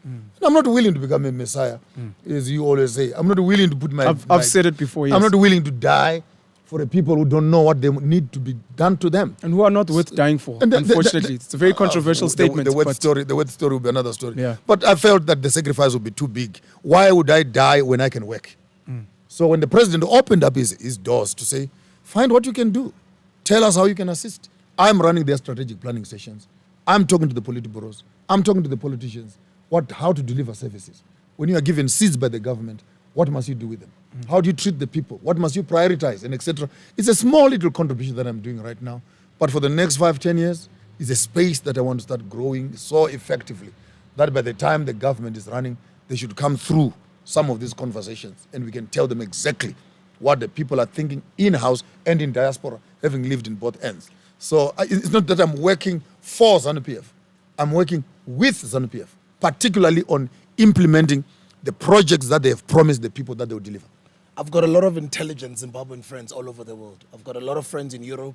I've got a lot of friends who are even Harvard graduates in the States who've created new life for themselves, and they're succeeding, and they are amazing people. What is your message to those people? A man with one eye is a king amongst the blind. If you can take all your intelligence across the world and you come back to your country and you invest a third of that, the amount of money you'll make in Zimbabwe is 10 times more than you are making while you're in diaspora. There are opportunities in the country. And right now, as we are sitting right now, by the time this video goes out, the news will be out of a corrupt relationship between some business people and the ruling party. And I want to say something. Do not be ashamed to do business with the government, because they're the biggest supplier and the biggest employer. And if any country must be serious about its politics, we need Africans, indigenous Africans, to have a priority and a lion's share in the government businesses that are happening. Be it construction, be it oil, be it retail, be it banking. We need African brothers who can, like an octopus, grab the entire core of business which the government is giving out. Imagine if South African money right now was going in a black bank. Just the interest alone, over 30 days. Our last black bank is currently being sold, by the way. Ubank. VBS, yeah. No, Ubank in particular. It's going to African Bank, which used to be the first black bank with Dr. Sam Mutswenyane. Unfortunately, it was eventually, the stories, conspiracies around how it ended up in Jewish hands. Then out of greed, the bank almost collapsed. It was taken up by the cartel. I'm calling it a cartel of the banks that we have. And then now Ubank, which was the last bank, which I think were for mining workers. It's in Togo. It's a Togo bank, is it? Ubank, it used to be... The headquarters is in Togo. No, I think it's here. It's a South African bank. But now it's being bought up by African Bank. No, just you. Ubank. Ubank, okay. yeah. Okay. All So yeah, but it's quite interesting for me. And I'm happy with this conversation you're having. It sounds like you're saying Mnangagwa is a good president. He's a new dawn for Zimbabwe. I wanted to ask, and this is going to be important and quite funny for South Africans. Ex-CEO of Eskom, Matsila Koko, has currently got a project in Zim generating power. Would you suggest for South Africans, and this is now going to be the twist in the tail, not the educated Zimbabweans, not other Zimbabweans, would you suggest even for South Africans, guys, there are opportunities in Zim. Come to Zim, we have land. Come farm with us, come mine with us, come build with us as South Africans. While you're saying there are Zimbabweans there, come join us, because there are opportunities then you can make money as a South African. When it was Usbula, and I think he has been in Zim, and it could be quite interesting to, next time you come, Yes. I would want to take it personally, to show you the Xhosa community in Zimbabwe, Yes. the Zulu communities that are in Zimbabwe, the Ndebele communities that are in Zimbabwe. Huge communities, like Bombembesi, Skotini, they still do the circumcision right as the Xhosas are doing right in South Africa. Word for word. This whole border story is another story for another day. But opportunities that are in Zimbabwe are immeasurable. My idea, weird as it sounds, is that SADC region, of which South Africa is part of, we need to understand who is good in agriculture in the SADC, who has got good land, and who has got good water and rainfall. Then let's plant our food there. All of us in SADC. Who has got good mining? Who's got good harbor? Who's got good plantations and trees for forestry? You know, and then before you notice it, each country will attract to itself people who have the skills and the appetites of doing what is happening in that business. There are lots of South African miners right now who are languishing with their appetite for mining, when you can actually buy a mine in Zimbabwe for less than 20,000 rand. Ibu, what are you saying to us now? We want to buy land. I'm not joking. We want to buy Buying land. mines We in want to Zimbabwe buy for land 20,000 as rand. virtual- I'm not joking. As virtual Mkuku, we must own land in Zim. Not a land, a mine. A mine. We can own a mine. Own a That's gold what he's mine. saying, a mine. I will, when I get back to Zim, I'll organize for you a concession for a gold mine to show that I'm serious. You bring the papers here on the show and show them. And with the exact amount of money it will cost you to set up a mine, a gold mine, In Zimbabwe. with 200 years worth of mining in it. My business partner at Mofa is a miner, so that sounds. I will like remind me. I'll No, I'll personally definitely do that. do so. I'll get a concession in your hands and say, here you are. very sweet news, but I'm also not surprised. Boils back Sure. down to what I was saying to you earlier. Zimbabwe is not poor, Yeah. bro.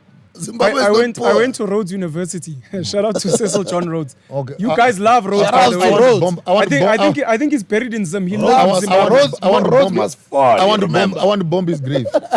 It's in Zimbabwe. Yeah. Cecil John You Rhodes guys loves are- Zimbabwe. You guys are struggling with the statue. Yes. We still have his grave. do Zimbabweans not like Cecil John Rhodes? My understanding was that they loved him very much. When you say they, who are they? It's just what I've read from literature. This literature we are given. I mean, we don't love. He was buried at our shrine in Matopos, which is our ancestral shrine where we used to do our worship services. And there's a strong feeling right now that he must be dug up and thrown into the rivers, and he must go back because he desecrated our natural shrine. So he's no longer the sentiments of Rhodesia, which combines Zimbabwe, Malawi, and Zambia. He is actually the source of our problems, Rhodes. Okay. Bob Marley has a very famous song called Zimbabwe. He came to our independence. Can you imagine Mugabe? Straight as he was as a president, who did he invite to celebrate Come on. the independence of Zimbabwe? It was Bob Marley himself. Bob Marley was our guest artist Nesta. for the evening of our independence in Zimbabwe. You saw the British flag going down, Yes. and the Zimbabwean flag going up. What a prophetic moment that actually Bob Marley came here and sang from Zimbabwean land, emancipate yourself from mental slavery. Boom. We are the only country maybe in the south here who can boast that message arrived in person. Do you believe that Zimbabwe might still, because I believe in the past it was a leader in intellectualism, in wealth. I mean, outside of the Democratic Republic of the Congo, do you believe that Zimbabwe might be the future of the African continent? Angikulahlele nje ngesineke ngingakujahile mfana kaMlotsho. Yes. Ukuthi imvula mayina so ayikhohlwa lapho ehambe khona. When it rains, Yes. the rain will always go where it traveled before. Wisdom is like that. And countries are like that. Leaders will come and go, but the land will remain. And its history will not be obliterated. The fact that Zimbabwe right now has put the coin out. Did you notice South African government, Reserve Bank, is now playing around the issue of the coin also? They have theirs. They're following the leader. They have 180,000 worth of a coin that Yes. they're planning to start up now. They say, oh, wow, 180. Ours is just 1,000. It's 18,000. But imagine the thought-leading pattern which we are having. And this, for me, this is a sad thing for South Africa. Because you guys should have taken the worst of the errors that the rest of the African countries had done. From Kwame Nkrumah to Kaunda, to Nyerere, to Machero. By the time we go to Mandela, you guys should have known that the white men don't change. You should have seen the tradition going up north and how all of the countries of the north were failing states and what is it that had caused them to fail. Now you come around here, you just change the leaders. You don't change the system. They got democracy, or they got freedom way before us as a And nation. you did not go to war to fight for democracy. Yeah. You went to fight for land and its resources. When you come around, all of a sudden coming from the day, we got our democracy back. You can vote. We never lost it. We never lost it. we never lost democracy. We never fought for democracy. We never wanted it. What we wanted was land, traditional leadership, That's us. reinstituting and redistributing our resources back to the people. How can you say you are having your land on my land? And my grandfather's grave is still on that land. And you say it does not belong to me. Because there's a piece of paper called title deeds that the government is telling you and the legal system protects you from me. So you as South Africans, I'm sorry to say, you're the weakest link. We're also the youngest. In Listen our to me. defense, we're also the youngest. I want to We're push also it- the youngest. I want to push it to you. You're the Yes. weakest link. Yes. You are weak in that you did not learn Do you not think the Mm. examples of the rest of Africa that this thing, when you fight for democracy and you negotiate for it, you never get it. And if democracy is the best way of governance, then why did you have to fight for it in the first place? Do you not think in whose courts, using whose laws? Do you not think it's also because, unlike about Julius Nyerere and Abo Kwame Nkrumah, South Africa may have gotten the least amount of power? We are the most sold as black leadership, but we probably got the least amount of power compared to these other countries that had a greater influence on the affairs of their land. All we ever got was the right to vote. Yeah, and then we were sold because we were South Africa, but we didn't actually get and a much. few poems. And some poems. No, well, but without being derogative, you cannot change drivers when the car has no wheels and you expect to start the journey. What we are discussing here is so critical that until the African child understands that the vehicle we have called democracy in an African hand, it is simply an immobile vehicle. I've got 3 last questions And for we myself. expect these leaders to take us somewhere. In a car with no wheels. A new leader comes after elections and sits in parliament and says, okay, deliver. On what you said you can deliver. No, he must sit in parliament. He must still get approval. He must sit in the parliamentary thing. He must sit in a subcommittee. He must what. 4 or 5 years later, we are still discussing when are we going to deliver the thing. Because even the midst of democracy, in terms of its office, does not give you power as the president to implement anything without the power of your parliament. So what are you doing? We put you on a hamstring. We put you on a leash. Then we sit you in a parliament and then we start pulling you from backwards. What do you deliver?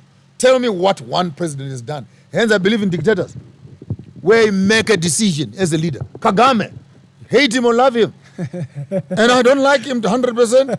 I don't hate him 5%. But hell no. When a man is given power to do certain things and implement them. Look at Russia. Wakes up in the morning, I'm not going to sell my oil. Bugger you all. My diesel stays. Look at China. Power is embedded in people who can make decisions as leaders and implement them. You've never heard of elections in UEA. But how are they not doing well? So who told you that democracy is the only model of success? Because the most successful countries in the world Don't have democracy. They don't even have, when did you last hear of elections in Norway? Or Sweden? Let me ask you. When were the elections in Sweden announced anywhere that there are elections in Sweden? In the Scandinavian countries. Oh, fuck all. Nothing happens there. But yet, they are closing their prisons, turning them into factories. There's no one to arrest. Because all the oil they're digging out, every member wakes up in the morning as a shareholder of the oil of the country. Something in UEA. So why can't we emulate some of these? When I'm saying South Africa weakest link, you are supposed to toothpick all these models and say, by the time we come up with our system, a Mandela system, what do we do with our gold, with our diamonds, with our fisheries, with our resources? If we have 42 million Africans in South Africa and our resources are worth 17 trillion, what is the value of each South African? What's the value of one South African? So when each South African is born, whether they go to school or not, they are worth so much. That's the UAE. Now, unfortunately, South Africans have no value. Zimbabwean people have no value. No, he must have a drink. In conclusion, African people have no value because our leaders have not consolidated our resources from land to grass to water to mineral to fish to trees to air to everything, and give me a figure there and divide it by the number of 1.3 billion people. That's the value of every African child. Now, if we knew that, then we'd know how much to spend on each African, whether they are educated or not. The value does not depreciate. And for me, that's a painful part. By the time we're talking about these health things and migration and what is the value of that Zimbabwean woman that you swear at and curse and chase away from the hospital? If I tell you that Zimbabwe is worth so much, but this woman cannot access even a penny of the value of what they are worth, then what is politics for? Except an inhibiting factor to people's true potential. My other question again, which is a follow-up to what we had said earlier. When I say to you, or when I say, according to me, Zimbabwe is not poor. Zimbabwe is very, very wealthy. Is there still a reason for Zimbabweans to still coming to countries like South Africa? Going to UK, going to Europe, going to America, or getting educated there and staying there with their skills? The secret of success is in the ability of the few that have beginning to see the vision, to be able to capture the vision and capture those markets, critical markets.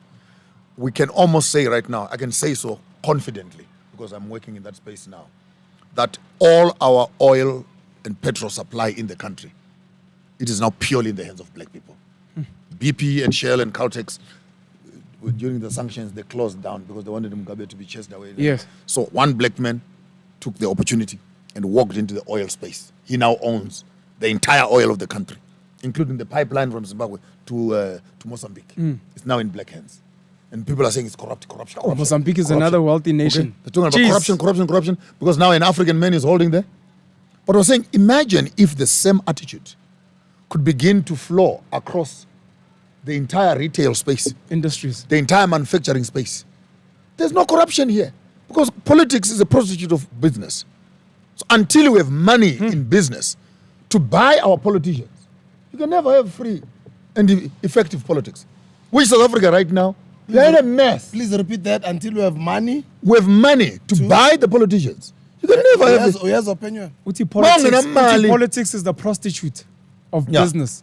Politics. So politics is if you have the money. You have the money. Do you have the money? And in South Africa. PENUEL. And in South Africa. Nina Machenze South Africa. No, you did. Nina in South Africa, you're still talking about your economy and economy. But I can tell you upfront right now, the day I will know that South Africans are serious is when elections are coming and 5 to 6, 7 black African leaders can put together 200 million and put it on a leader of your choice to run the government. And push for policies. Then I know you're in business. Because that's how America runs. The lobbyists. But you buy a politician, they're worth the price. You buy them. I just want to mention this quickly since we speak about that. Capitec, which has 90% black account owners, clients. The owner is Michael Leroux. He's the biggest funder of political parties. He's funded 15 million rand to the DA. The second biggest is Patrice Motsepe, 10 million rand to the ANC. He's patronized by blacks. But which political party is he funding? The DA.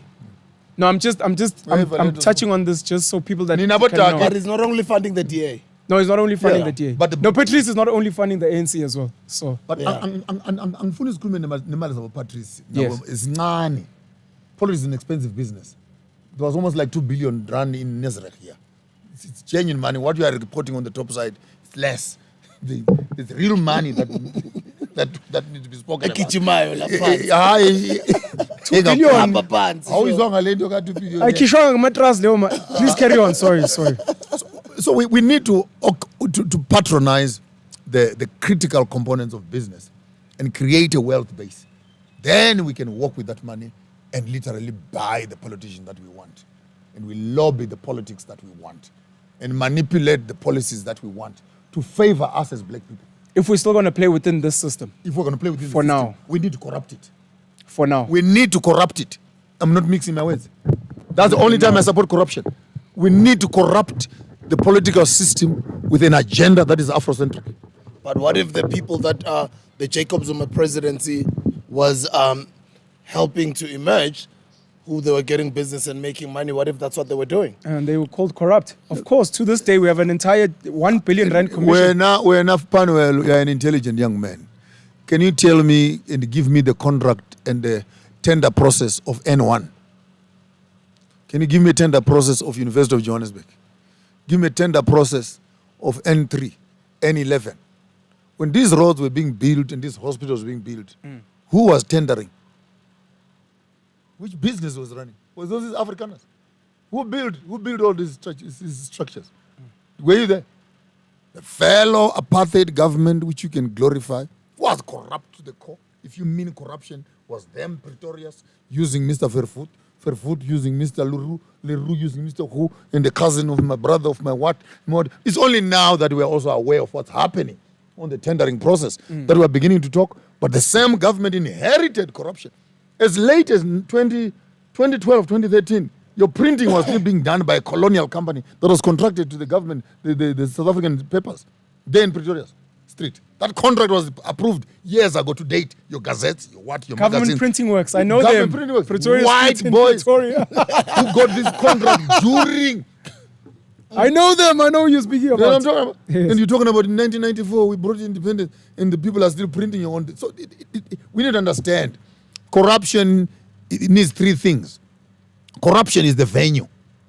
There's something called the corruptor and something called the corruptee. The corruptee is the one who receives a morsel of the value of the contract. The corruptor is the one who has the full share of the corrupt activity. Corruption is just a venue, where this is happening. So when you look at the government is corrupt, you're not sure. Who is corrupt? Who is the corruptor? The banks are the corruptors. They have the money. If the deal is worth 10 million, corruption will not give you 10 million. It will give you 200,000. They said there was corruption. The man took 200,000. You never ask what happened to 980,000. What happened to 98 million? What happened to the bigger figure? We only see 200,000 missing here. Can you give us? We don't talk about that at that level. And Africans, we are more worried about who was caught with 10 rand in their pocket. We are not worried about who remained with $1,000 in their hand. Talk about corruption, Yabo.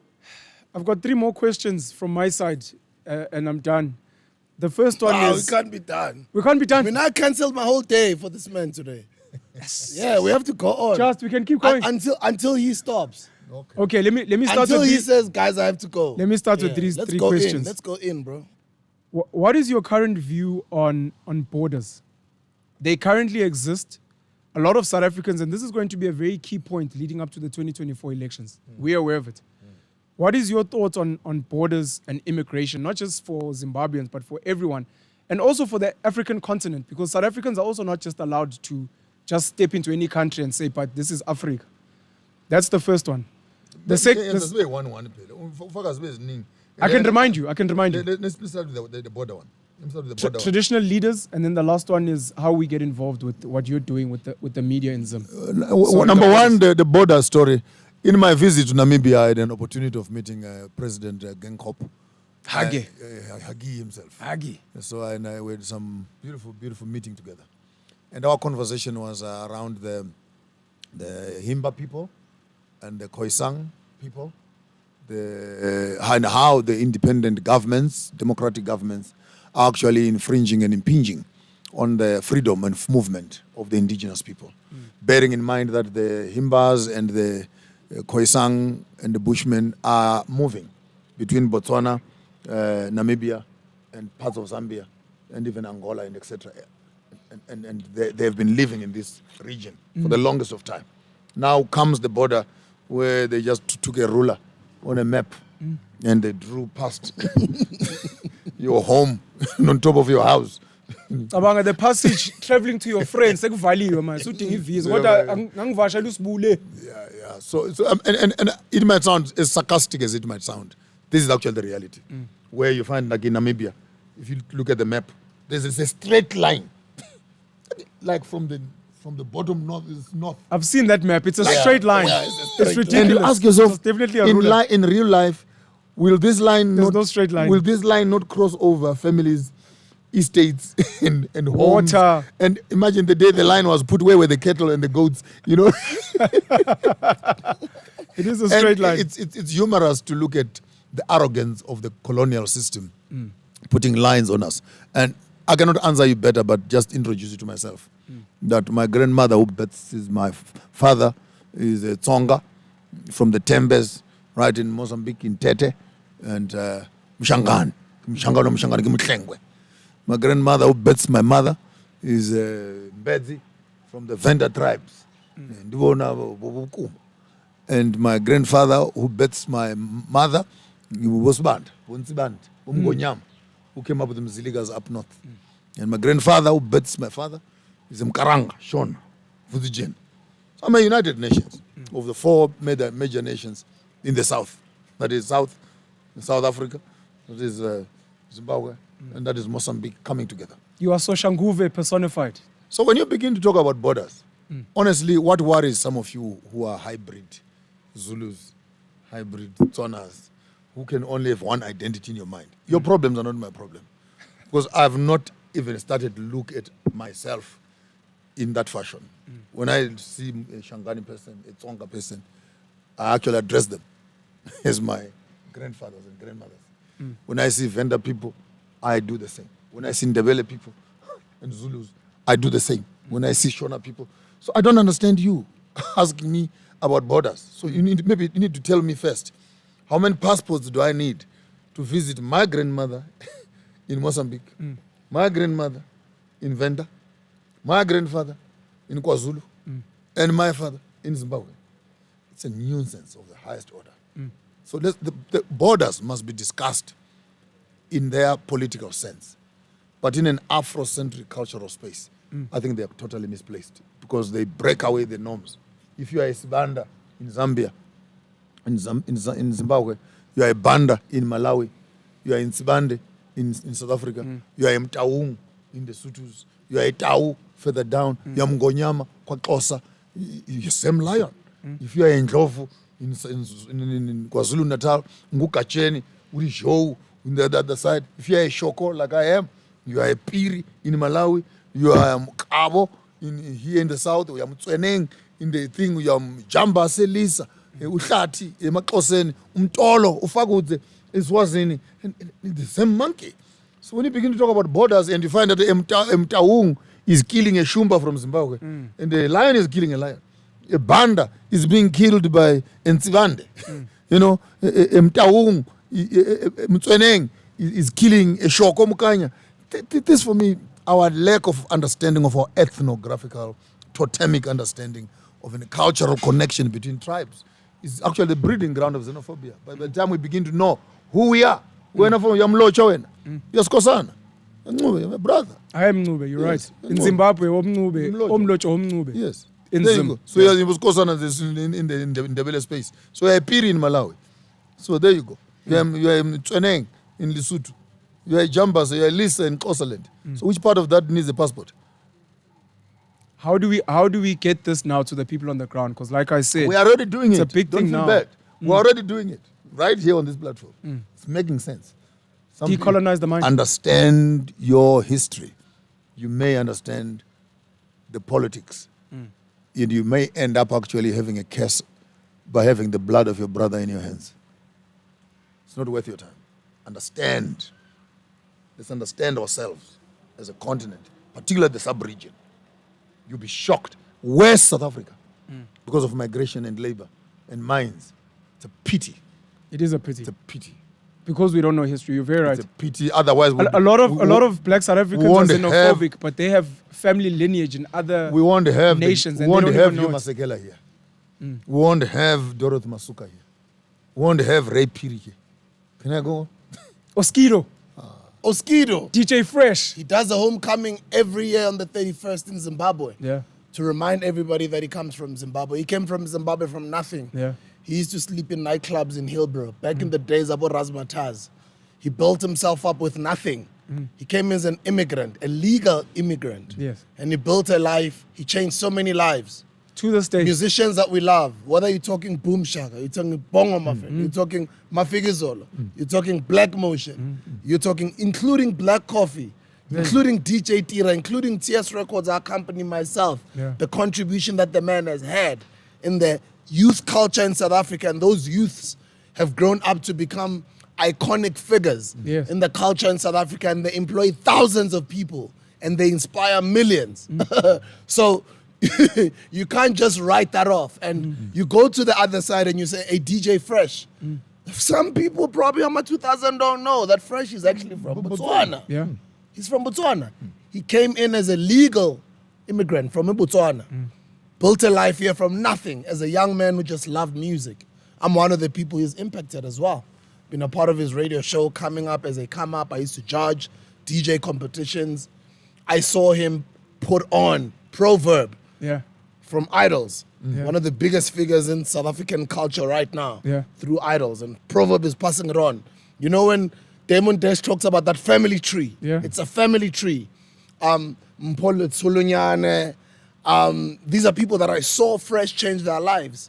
I remember, this is back in the day, this is me. Fresh said, come through. Who are you, young man? Where are you from? You're from Tembisa. Oh, you're from Tembisa, my man. No, it's fine. The Sit big on that dog. table. It's very important for us to touch on these things and simplify them. Tsepo And Abu Tepo, I worked with him in London. May his soul rest in peace. Amen. Is this Connie South African? That was married to Shona Ferguson? Yeah, Mrs. Kone is South African. Shona Ferguson was not. I don't know. Okay. May soul rest in peace, cannot Brashona. confirm. Rest in peace, Brashona. Sure. One of my inspirations, you But know. one or One both of them, I think, were from Botswana. I'd never met Uprashona. Can you believe it? I never met Uprashona. Number 2, rest in peace, Makash. One of my favorite, actually my favorite Kwaito artists of all time. Sure. Yeah, this is him and then Kabel. Top 2 on my list of Kwaito Tight. lyricists of all time. Sadly, I mean, I've had this amazing career. I've interviewed thousands of people in my entire life since back in the day. I've never had a chance to interview my favorite Kwaito artist, Makash, and he passed.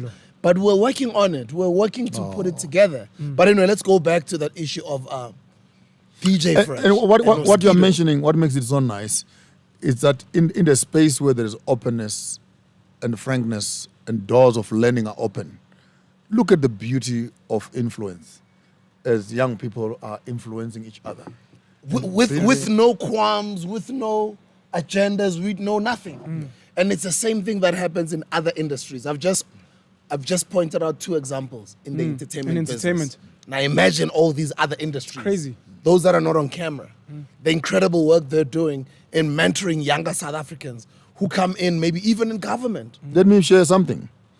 The collapse of the Zimbabwean government during the Mugabe regime and the transition into the Mnangagwa Second Republic saw an exodus of public servants, engineers, doctors, who are right now, as we speak, occupy your middle and upper management within the total government infrastructure, be it hospitals, be it roads, be it IT, be it etc. Remember, when you came back from independence as South Africans, you did not have the brain power.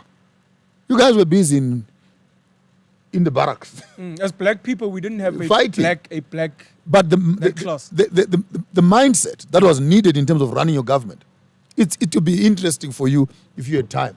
Just go through a research in some of the infrastructures and business and government departments. You'll be shocked that your permanent secretaries, deputy directors, and etc., they are all Zimbabweans. Not in a bad way, but we brought with us the gift also that we had started off this journey earlier on. We now had the skills of employment. If right now I put an advert for a job right now, and you can see how many, a serious qualification, and you ask for CVs. And if you are looking for experience and you're looking for qualifications, you can tell me by percentage how many of them will be Zimbabweans, how many will be South Africans, and which one will you choose if you are really looking at that. So let's not look at that as a disadvantage, but it's an advantage and a time for us to share our experience and grow together. So what happened? Sorry to disturb. I know the conversation continues. Go for it. We've been maybe an hour into this interview. What happened when you got here and I told you that I wear South African brands every day? And I did say that even these are called kicks. These are South African brands. I wear South African brands I wear local every day. So what I want to say to you, what did we talk about? We spoke about Patu. Yes. And he said you want size? Size 10. When you said that this an hour ago, what happened when you said that? I said I'm going to start putting on the South African brand. And I'm going to take away, I can mention the name, I'm not ashamed. I spend good money for them. I got some Bugatti techies here. I'm going to take away these Bugattis and I'm going to start putting on South African brand. So let's see them. Bring them on. And all what I want to say is what happened? What did I do afterwards? You made a You phone call. made a phone you made call. a phone call to Theo Baloy of Ipat, and you're like, say, we're sitting here with MAPONGA J. He wants to push Proudly South African. He wants to represent what we're doing. And Theo immediately said, without a doubt, Buddha, we're going to make it happen. Why am I putting this on camera? I want people to understand why Theo and Batu are successful. And I want people to understand when we are saying the standard of South African businesses, whether we're in agriculture, whether we're in education, whether we are scholars, whether we are politicians, Retail, yeah. whether we are entertainers, we have to perform at the highest level. Highest level. When somebody calls, not they're calling because it's DJs, somebody might say, yeah, because it's you, Sbu, who called Theo. But come on, guys, an hour. They can order online and see. An hour. They can order And I online said- and see. And I said, I'm going to pay for it. Yeah. I said, he's my guest. And then look how many pairs he brought. Oh, The mercy. professionalism of the company called Batu. Jesus Christ. Come on, come here. Bring- come bring- here. and Let the- them bring it. Let them bring it. Let them bring let them on him camera. come too. Yeah. This is what we're talking about when we're saying we need to transform. We're changing the game. It's World Tati class. Stadak. If World you can class. build yourself to become world class, Let him come on camera. Come speak on behalf of what's Ipa. best? To come? That Yeah, way? yeah, let them come. We'll share the mics, yeah, one by one, yeah. I want people to understand that the level, the standard is high, guys. We can't drop the ball. We have to operate in excellence. In excellence. The other day, I saw the president wearing ipat. Yes. Cyril Ramaphosa. Yes. Yeah. There's a campaign with. I made a call an hour ago. You're getting your 3 pairs now, not even 1 pair. guys, That's why. That's why Patu is part. Yeah. This is how Welcome they to the virtual This cuckoo. is how they operate. Oi! This is how they operate. Give me a, Speak to the people. tell the people about Penuel, these speak shoes to them. first. Sure. So this is our latest. Please come closer to the mic. Guys, welcome to the virtual Mkuku, and thank you so much for honoring us with your presence. On behalf of Upatu, but just Nani yourselves, we appreciate you. Thank you for welcoming us. Sure. Please can you introduce yourselves and what's happening? I'm Tabang. Oh, you're fine. I work for Batu. Hi, Tawang. Yes. Tabang, I work for Batu, and this is my co-worker Samke. She's also part of our team at Batu. Yes. So this is our latest shoe, which is the Sky Edition, Jeez. and the color is Sky Orange, right? So yeah, Batu is actually a very comfortable shoe. Penuel's got this Thank you blue so one. much. I do. Justice has Shout out got, to has Theo. got a white one. I also have a white one. Shout out to Theo. And Thank we're giving you more. We're giving you more. The more the merrier. The more the merrier. Tell us about the other one. So the other one is a Sky Red. It's a Sky Red edition. So yeah, we have about 8 colorways. They come in Lotus, which is the orange, which with a touch of purple. It comes with red, it comes in white, a blue, and a grand black. Jeez. Thank and you so much. a full black. Yeah. Sabon, you are a presenter here on the wrist as well? It's fun. It's a long story. It's a long Okay. story. But yeah. you're going through a journey? I'm going through a journey. See, he's Thank you going so through much. his own journey, what we're Thank you saying so earlier. much. Sure. Journey of redefining. Beautiful. Thank you, bro. Shala. Pleasure. And then the third one? The third one is the Sky Light Blue. This is one of our colorways that we have at Batu. Right? Now, I need You're being I spoiled. need to speak about something. And this Oh, is here's the spoiled. fourth one. This is the magic. Here's the white. fourth one. Oh, this one. Plus is putting down today.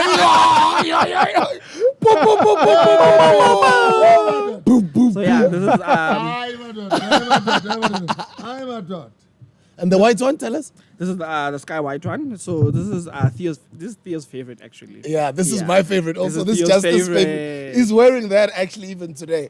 Okay, let me say something. Let me say something to the people here. Before the king speaks, let him Bogoto Please, speak. We're Samge. saying farewell to Women's Month. Please, Yeah. Samge. Saying goodbye to Women's Month as well. And happy spring. It continues, yeah, but it's Women's Month every day. Of course. Yeah, oh yes, I'm Samke Zwade. I work at Batu. And yeah, the shoes, you see guys, the shoes are so comfortable, nice, and you can wear them with any outfit you want to wear them. And yeah, In your meetings, guys, is there something that you guys discuss and say, excellence number one? Because this is what I've always experienced with Upat. From when Theo used to do these deliveries on his own, from massive metro days, in his small car, Ahamba no Endro. Till today, it's still the same. I give a call, an hour later it's there. yeah. The excellence part, as the company has grown. I mean, how do you guys do that? I mean, it's effortless. It's effortless. It's effortless. Let them Bogoto speak. Excellence is what defines Batu actually. Is this something that you guys have in yourselves? Is it something you're trained for at Batu? Because you guys are like at the highest levels of world class. I think because Theo wants, he's a perfectionist. Us as well, we need to like follow his ways as well. Yeah. So we always make sure that we represent him everywhere we go. Sure. Yeah, Guys, thank you so much for gracing us. Cheers. yeah, Very proud of you guys. sure. Congratulations, man. Thank you so much. And I hope that what you're learning from Theo, you guys will apply in your own companies in the future, you know? Thank you so much. From my side, guys, happy African New Year. It's African New Year. Yeah. We're in spring. It's the rebirth of the continent in our country. Yeah. I hope you guys will be blessed. We're looking forward to seeing you guys again And thank you so much for these gifts. We And appreciate the them. response from the recipient Let me say something. from Firstly, Zimbabwe. Firstly, this brand is way out of my reach. This is hip, this is neon, this is hot, I should say. And in as much as I was moving more into my traditional clothes and etc., This is traditional. I will use I will use this for a good cause. That they are coming out from black hands, and they are coming out to replace the appetites that are colonial and etc. The workmanship is exquisite. The color is flamboyant, and even for the sake of putting money back into black hands, it is worth an investment. And we want to appreciate the brilliant work that you're doing. And I would want to make a challenge that consider Zimbabwe as your next bus stop. I think DJ Sbu and it will be nice too. So you guys don't be jealous now and ask me. I'm gonna pull off this with my suit, with my African stuff. Don't say I'm not matching. This is some damn good expensive stuff. Yeah. Thank you very much, Batu. Thank you very much. I appreciate it. Wow. Got myself some. I don't even know. I wish I could change 3 times a day. Guys, please travel safe. Thank you so much. And please send our thanks to Theo, to the rest of the team. And may you guys be a blessing just yourselves and the work that you're doing. Thank you so much. We love you guys, man. Part of history, guys. Thank you so much. Ne? We love you and thank you for the gesture and your time. Oh, word. Bless. Look at that. This Look is at that. beautiful. DJ. Jeez. Look at This is that. beautiful. This is what we mean, Joshua. I mean, I have one pair of techies in my wardrobe. So now I don't know which one. Sixzamile, shame. Now I don't know which one to put on now. MAPONGA J. This is you. You advocate for this. No, man, it's And here. it's very important because this is an iconic interview. Yeah. This interview is gonna go on for many. It's gonna be one of our biggest interviews. Yeah. I don't care about numbers. I'm Yeah. just saying In terms of impact. yeah, impact and what we Yeah. represent, right? But I love the example of what we were talking about. It just got displayed in the middle of the interview. This is beautiful, bro. Cheers. And this is what we want in all industries.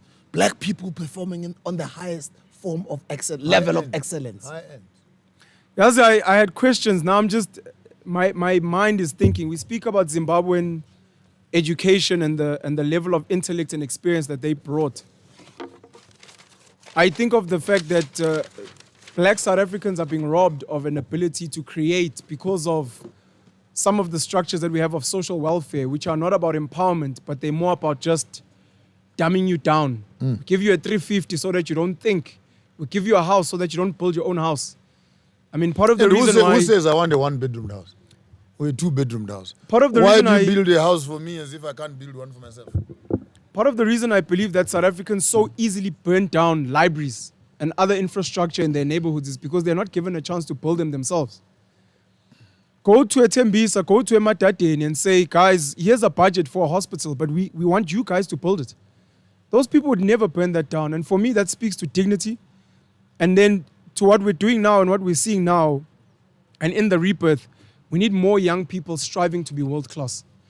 Whether they are entertainers, whether they are actors, whether they are creating sneaker brands. It's Theo today, Patuli Kao is another brother of ours doing amazing work with Drip. Whether it's in business, Shout mining, out to the Afeni Black guys. Sure. In Afeni Black. the Northern Cape. sure, You linked me to them. sure. They Big up to them. sent us sneakers as well. Great shoes. Yeah. Shout out to Kicks. These are Kicks. And as there's well. another young man also, that guy who were with Putti.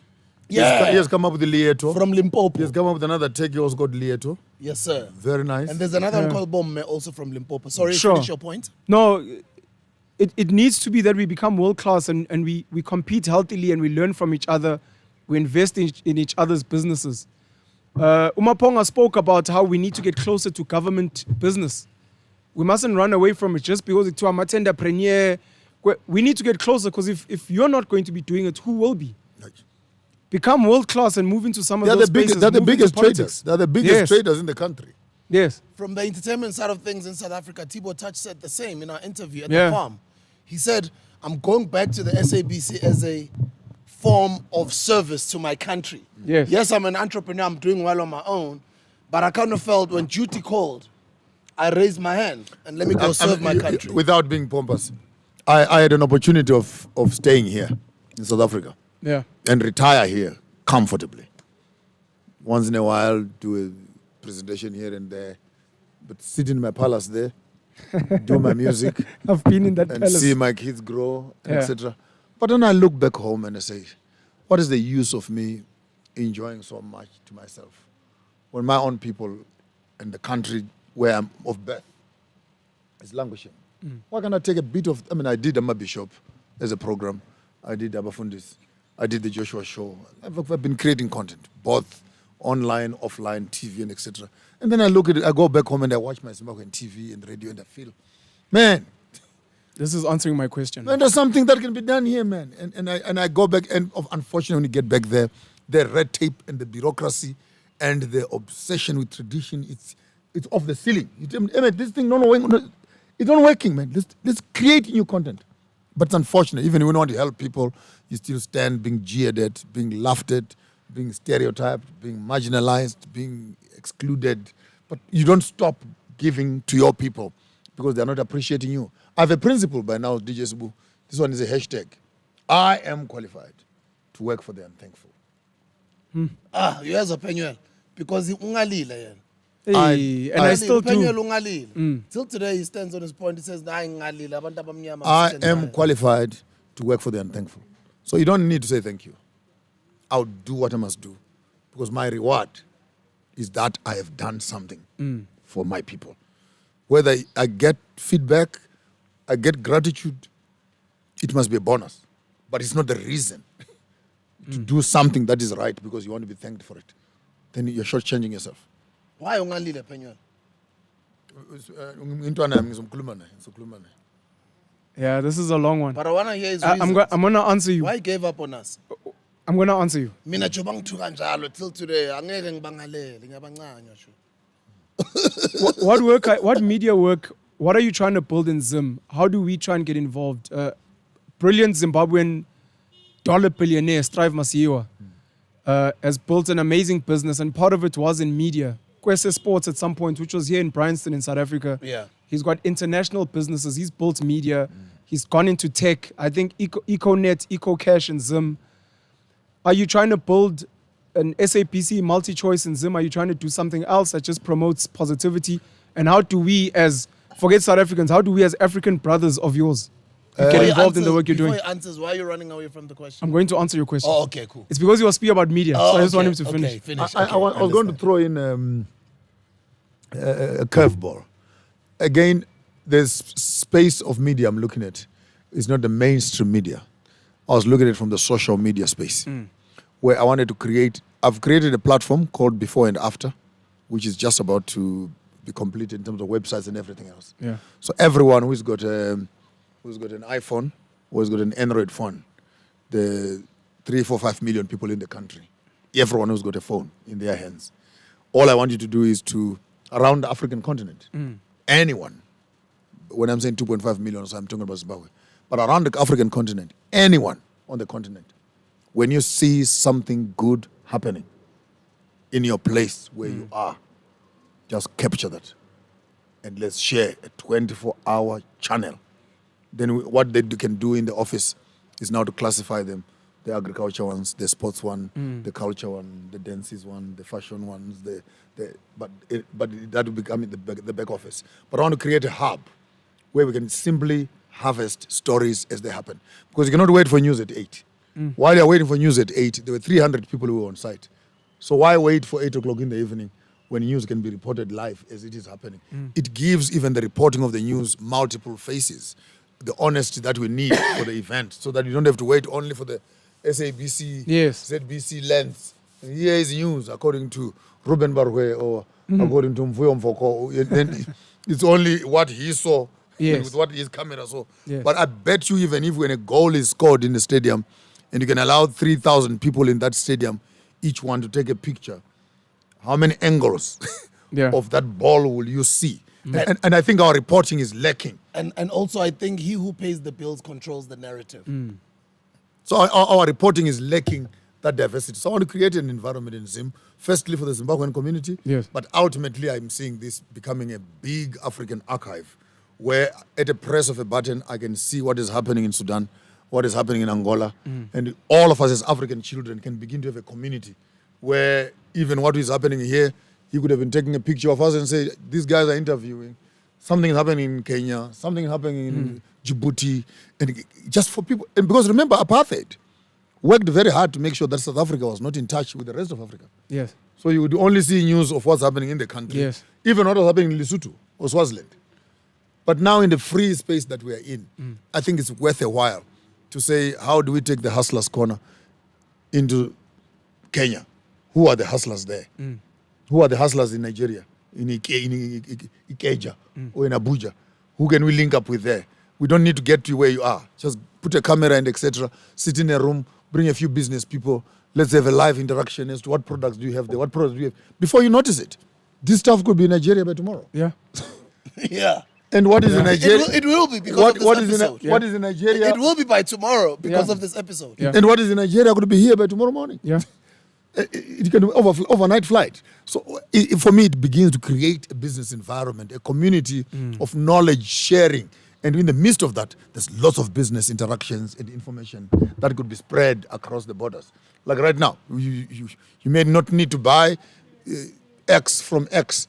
You're already running transport. So why not move your transport to these goods? So if I'm in Zim, why not use your car to bring my stuff to my doorstep? So these very brands we have, if they can connect with someone in transport, we can convert that into business model. Sure. I want to create that venue. And let me contribute and say you made me meet. He's a CEO, that man, of an amazing company, Roy Kwangware. Kongware. That's a Zim boy. He introduced me to him. He's in Witbank. He started introducing me to some big well, not yet, but he started telling me about his relationships and some people he knows who have been in, and he says you actually even know them better. People who have been in the beverages space forever in Zim. And a lot of people who are entrepreneurs who are young, I want to help you take more photos. And I understand, but I always say, do you understand what is at hand? Do you understand logistics? Do you Yeah. understand warehousing? Do you understand manufacturing? Do you understand the marketing part of it, even when it gets outside? Yeah. Do you already have clients? What are you distributing into the market already? Is it in the FMCG space? So I'm always encouraging guys, link us up to people who are already doing Already that. in It the does not space. have to be beverages, Sure. but other things. But anyway, for some reason, coincidentally, I always say, good, what we're doing is spiritual. You know, even earlier on, this entire place was booked. We were not supposed to shoot here. Yeah. But I always say, like, you know, you can turn something and it has been into something amazing. Yes. There was just this little corner here. We wanted to shoot outside today because it's spring day. Over there by the blooming, beautiful pink flowers. By the flowers. Maybe one of the cameras, when you're done, cutaways of how the beautiful flowers are blooming. It's the 1st of September. Yeah, but they're blooming already, man. But They're we blooming. Hey. we took a corner and we turned it into this. Yes. Right? And that's what we're all doing as black people. So it's so amazing that the gentleman you introduced me to is now willing to introduce us to people who might take more fire to even greater heights in Zimbabwe, right?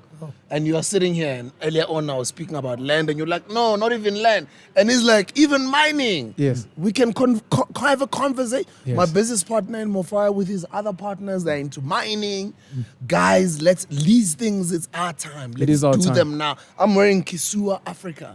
Yeah, give me a contact. This bro. is Kisua Africa. Give me contacts, my brother. There is low end all the way up to luxurious African brands. You've got your Maclosses that are playing in their space. Yes. You've got your Tepo jeans that are I playing got a in pair their of space. socks. My wife bought me a pair of socks. Skinny spoon socks. That's what I'm no, going to they are Maclos. Oh, They are the Mac- Maclos. I also have the Maclosses. I could only afford one sock.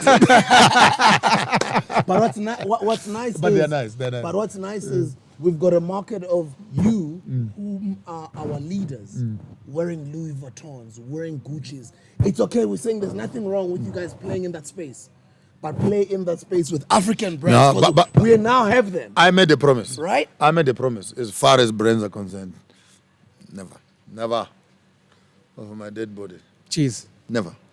Gents, mina niyacafa iGrootman le nosibula local everyday bazongithola phambili. Never. Local everyday ngiyoze ngife egodini. I think I had more Ngiyobe than nibukela ama-video ami ngibhodile ukuthi leyana beyigcoke local everyday.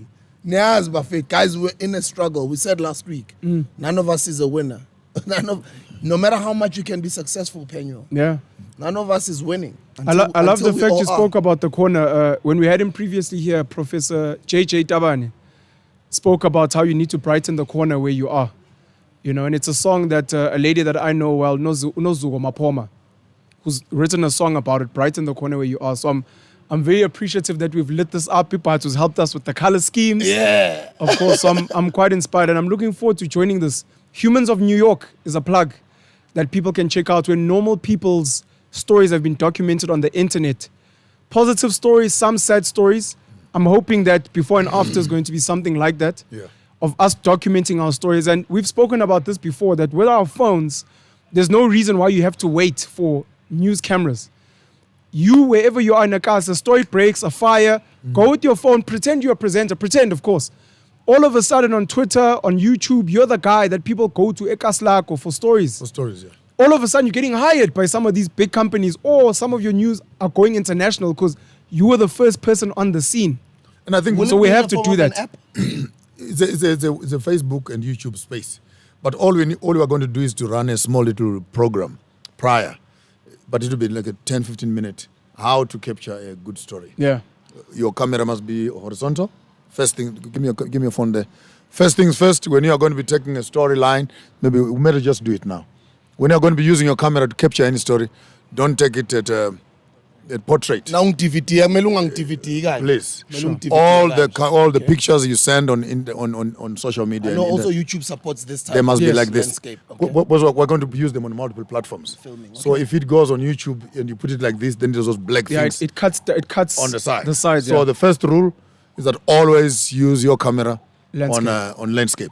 And second rule, make sure that the space on the top and the space on the bottom and sides, it's always clear. Don't cut people and chop people off, stuff like that. And don't leave too much space on the top. But it's more or less photography kind of skills, where when you are putting a picture in, leave enough space, leg room, and keep your focus on your subject. What is exactly that you want to capture, so that it does not become zigzag. And try and be steady while you are taking your picture. If you are even better, put your headphones set on so that your sound can be coming, your commentary can be coming from your mouthpiece into your phone, which will record a clearer sound. Rather than recording the sound from here, the surrounding sound is also captured with it. So when you are doing that, try and keep your set of headphones on and do your commentary on what you are seeing from your mouthpiece so that the sound is much clearer. Keep your focus on the thing, keep it landscape. And last commentary, never turn your back away from the sun. Avoid taking pictures Away and from the the sun is into your camera. So don't be against the sun. That is the biggest flash we have in the world.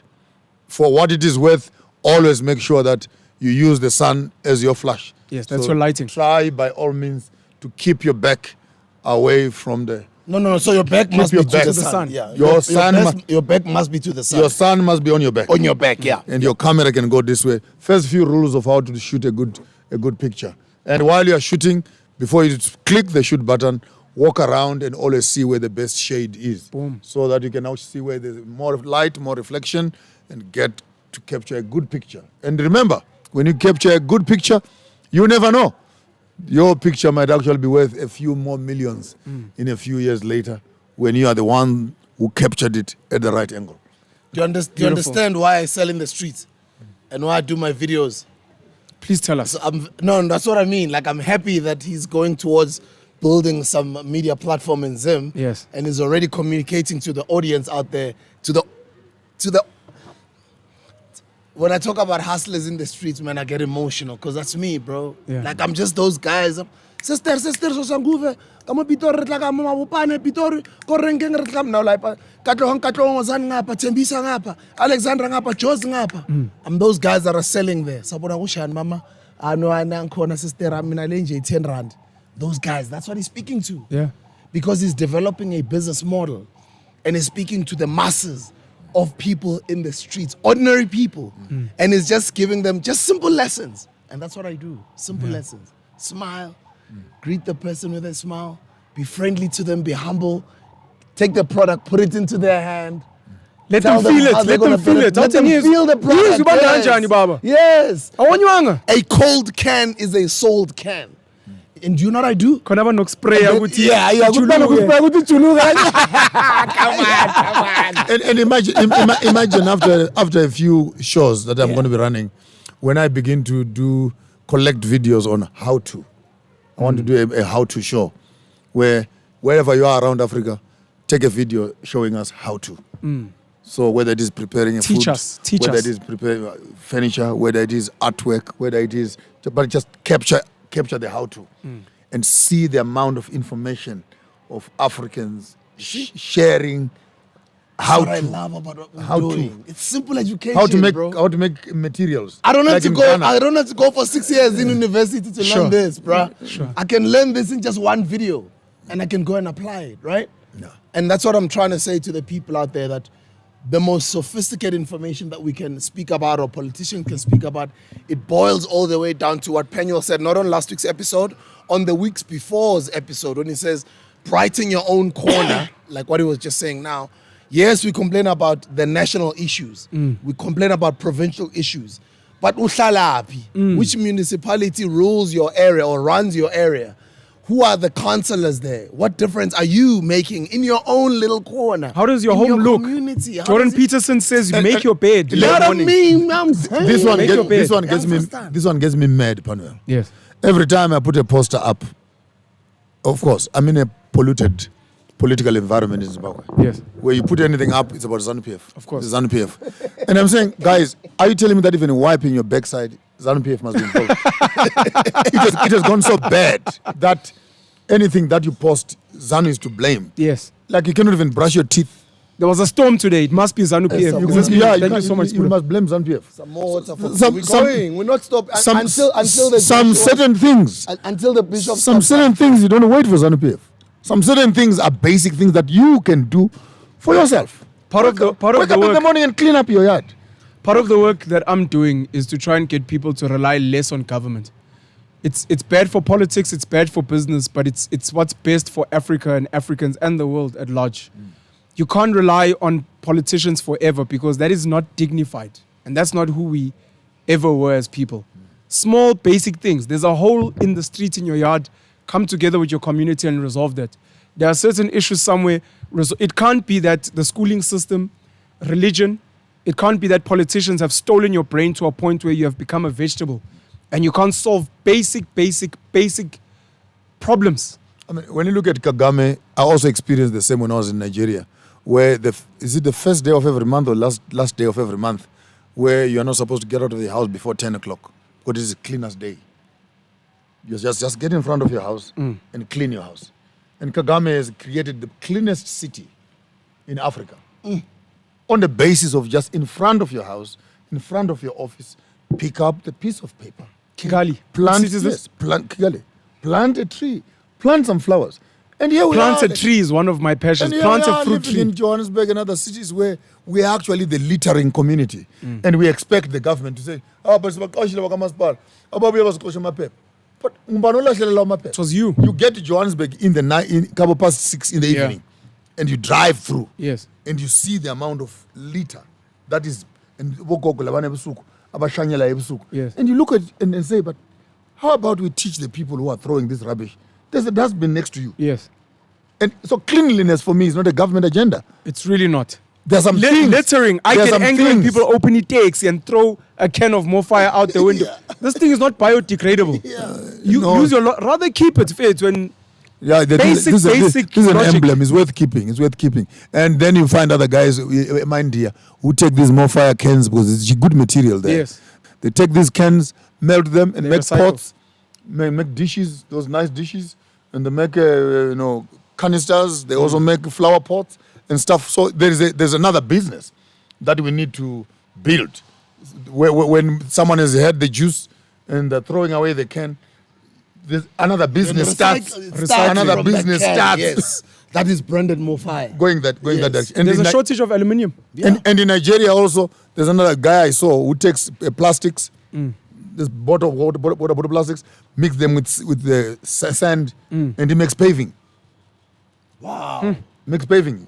You can Google it. It's on the internet. This is the how-to program, where Yes. to get exciting, where you find people who are actually looking at the amount of rubbish that gathers around them and someone is saying, here is a business opportunity. Like this morning, I did something weird.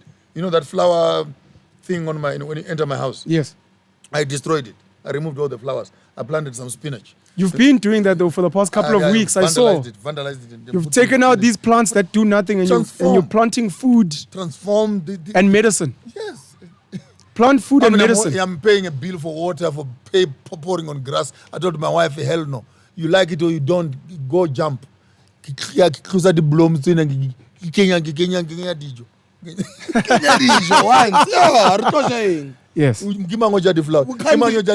be Uber eating the whole whatever. Slambile. Slambile, mfethu. Before and after No, guys, we can before talk and after Africa. Yeah, we can talk until the cows come home. But I think what we are saying is the revolution which is on the Hustler's Corner here must translate itself Virtual Mkuku. into virtual Mkuku, must translate itself into the virtual Mkuku in the university, virtual Mkuku into the pharmaceuticals, virtual Mkuku into the manufacturing. That's where we are missing it also. Where we're missing it. I mean, I see you are doing this more fire stuff that you are doing. Brilliant idea. But we need to see the value chain. By the time we have this can in our hand, how many processes are behind this can? And at what level is the African stopping and the European is coming in and the Chinaman is coming in? And after this can, how far does more fire's lifespan extend? Does it only extend to the drinking and the putting down? So maybe in the next brand that we are going to be doing, beautiful brand as it is, we need to be having a small little corner. Yeah, quotations. Yeah, even Did you know, Chappies? Did you know? Hey, we were not even worried about the sweet. Yeah. We were worried about education. Yeah. So I'm thinking maybe as we go forward, we may have a did you know? Yeah. Like small little business suggestions. But you know what I like? You've already given our hustlers and squatters some great ideas. Yeah. You already said when the MoFi can gets thrown away. Grab it. Already, because Grab it. there's a video that I posted PENUEL when I was selling MoFi.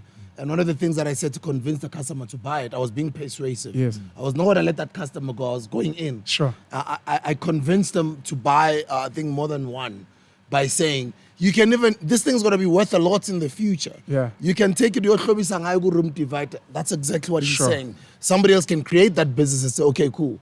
As soon as these MoFi cans have been drunk, I'm going to put out social media posts and I'm going to market and say, if you deliver a MoFi can after you've drunk it at such and such place, Oh, pick it for how I'll give you 50 cents Sure. per empty can. Bring me the Or can. I'll give you 20 cents per empty can or R1 per empty can. And then he takes them and he does whatever. And then he turns it into an incredible business. You know what I mean? Now that's another layer. Another It's generation. we can either do that or partner with somebody who brings that great idea Sure. to us. Brilliant. Guys, it's just so many things that we can do. Let's stop in our minds thinking just up to here. Let's stop limiting ourselves and thinking inside the box. We're more greater. That's why I sell in the streets. Because I've been to Ghana. I know that's what they do. I've been to Nigeria. That's what they do. I've been and all the way to Ekaslam, it happens in our eyes. Mina ngikhule espaza ndoda kumambanibani kusister. Mina ngintwana sespaza. Bengiphayi sespaza. Vandag ngintwana ebu-trade. Go the wholesalers and cash and carry space. I'm learning from the Muslim community. I'm learning from the informal markets, from that space. Naso shy around the kasi. Asasipethanga iphaza kuseseyezi. Sure.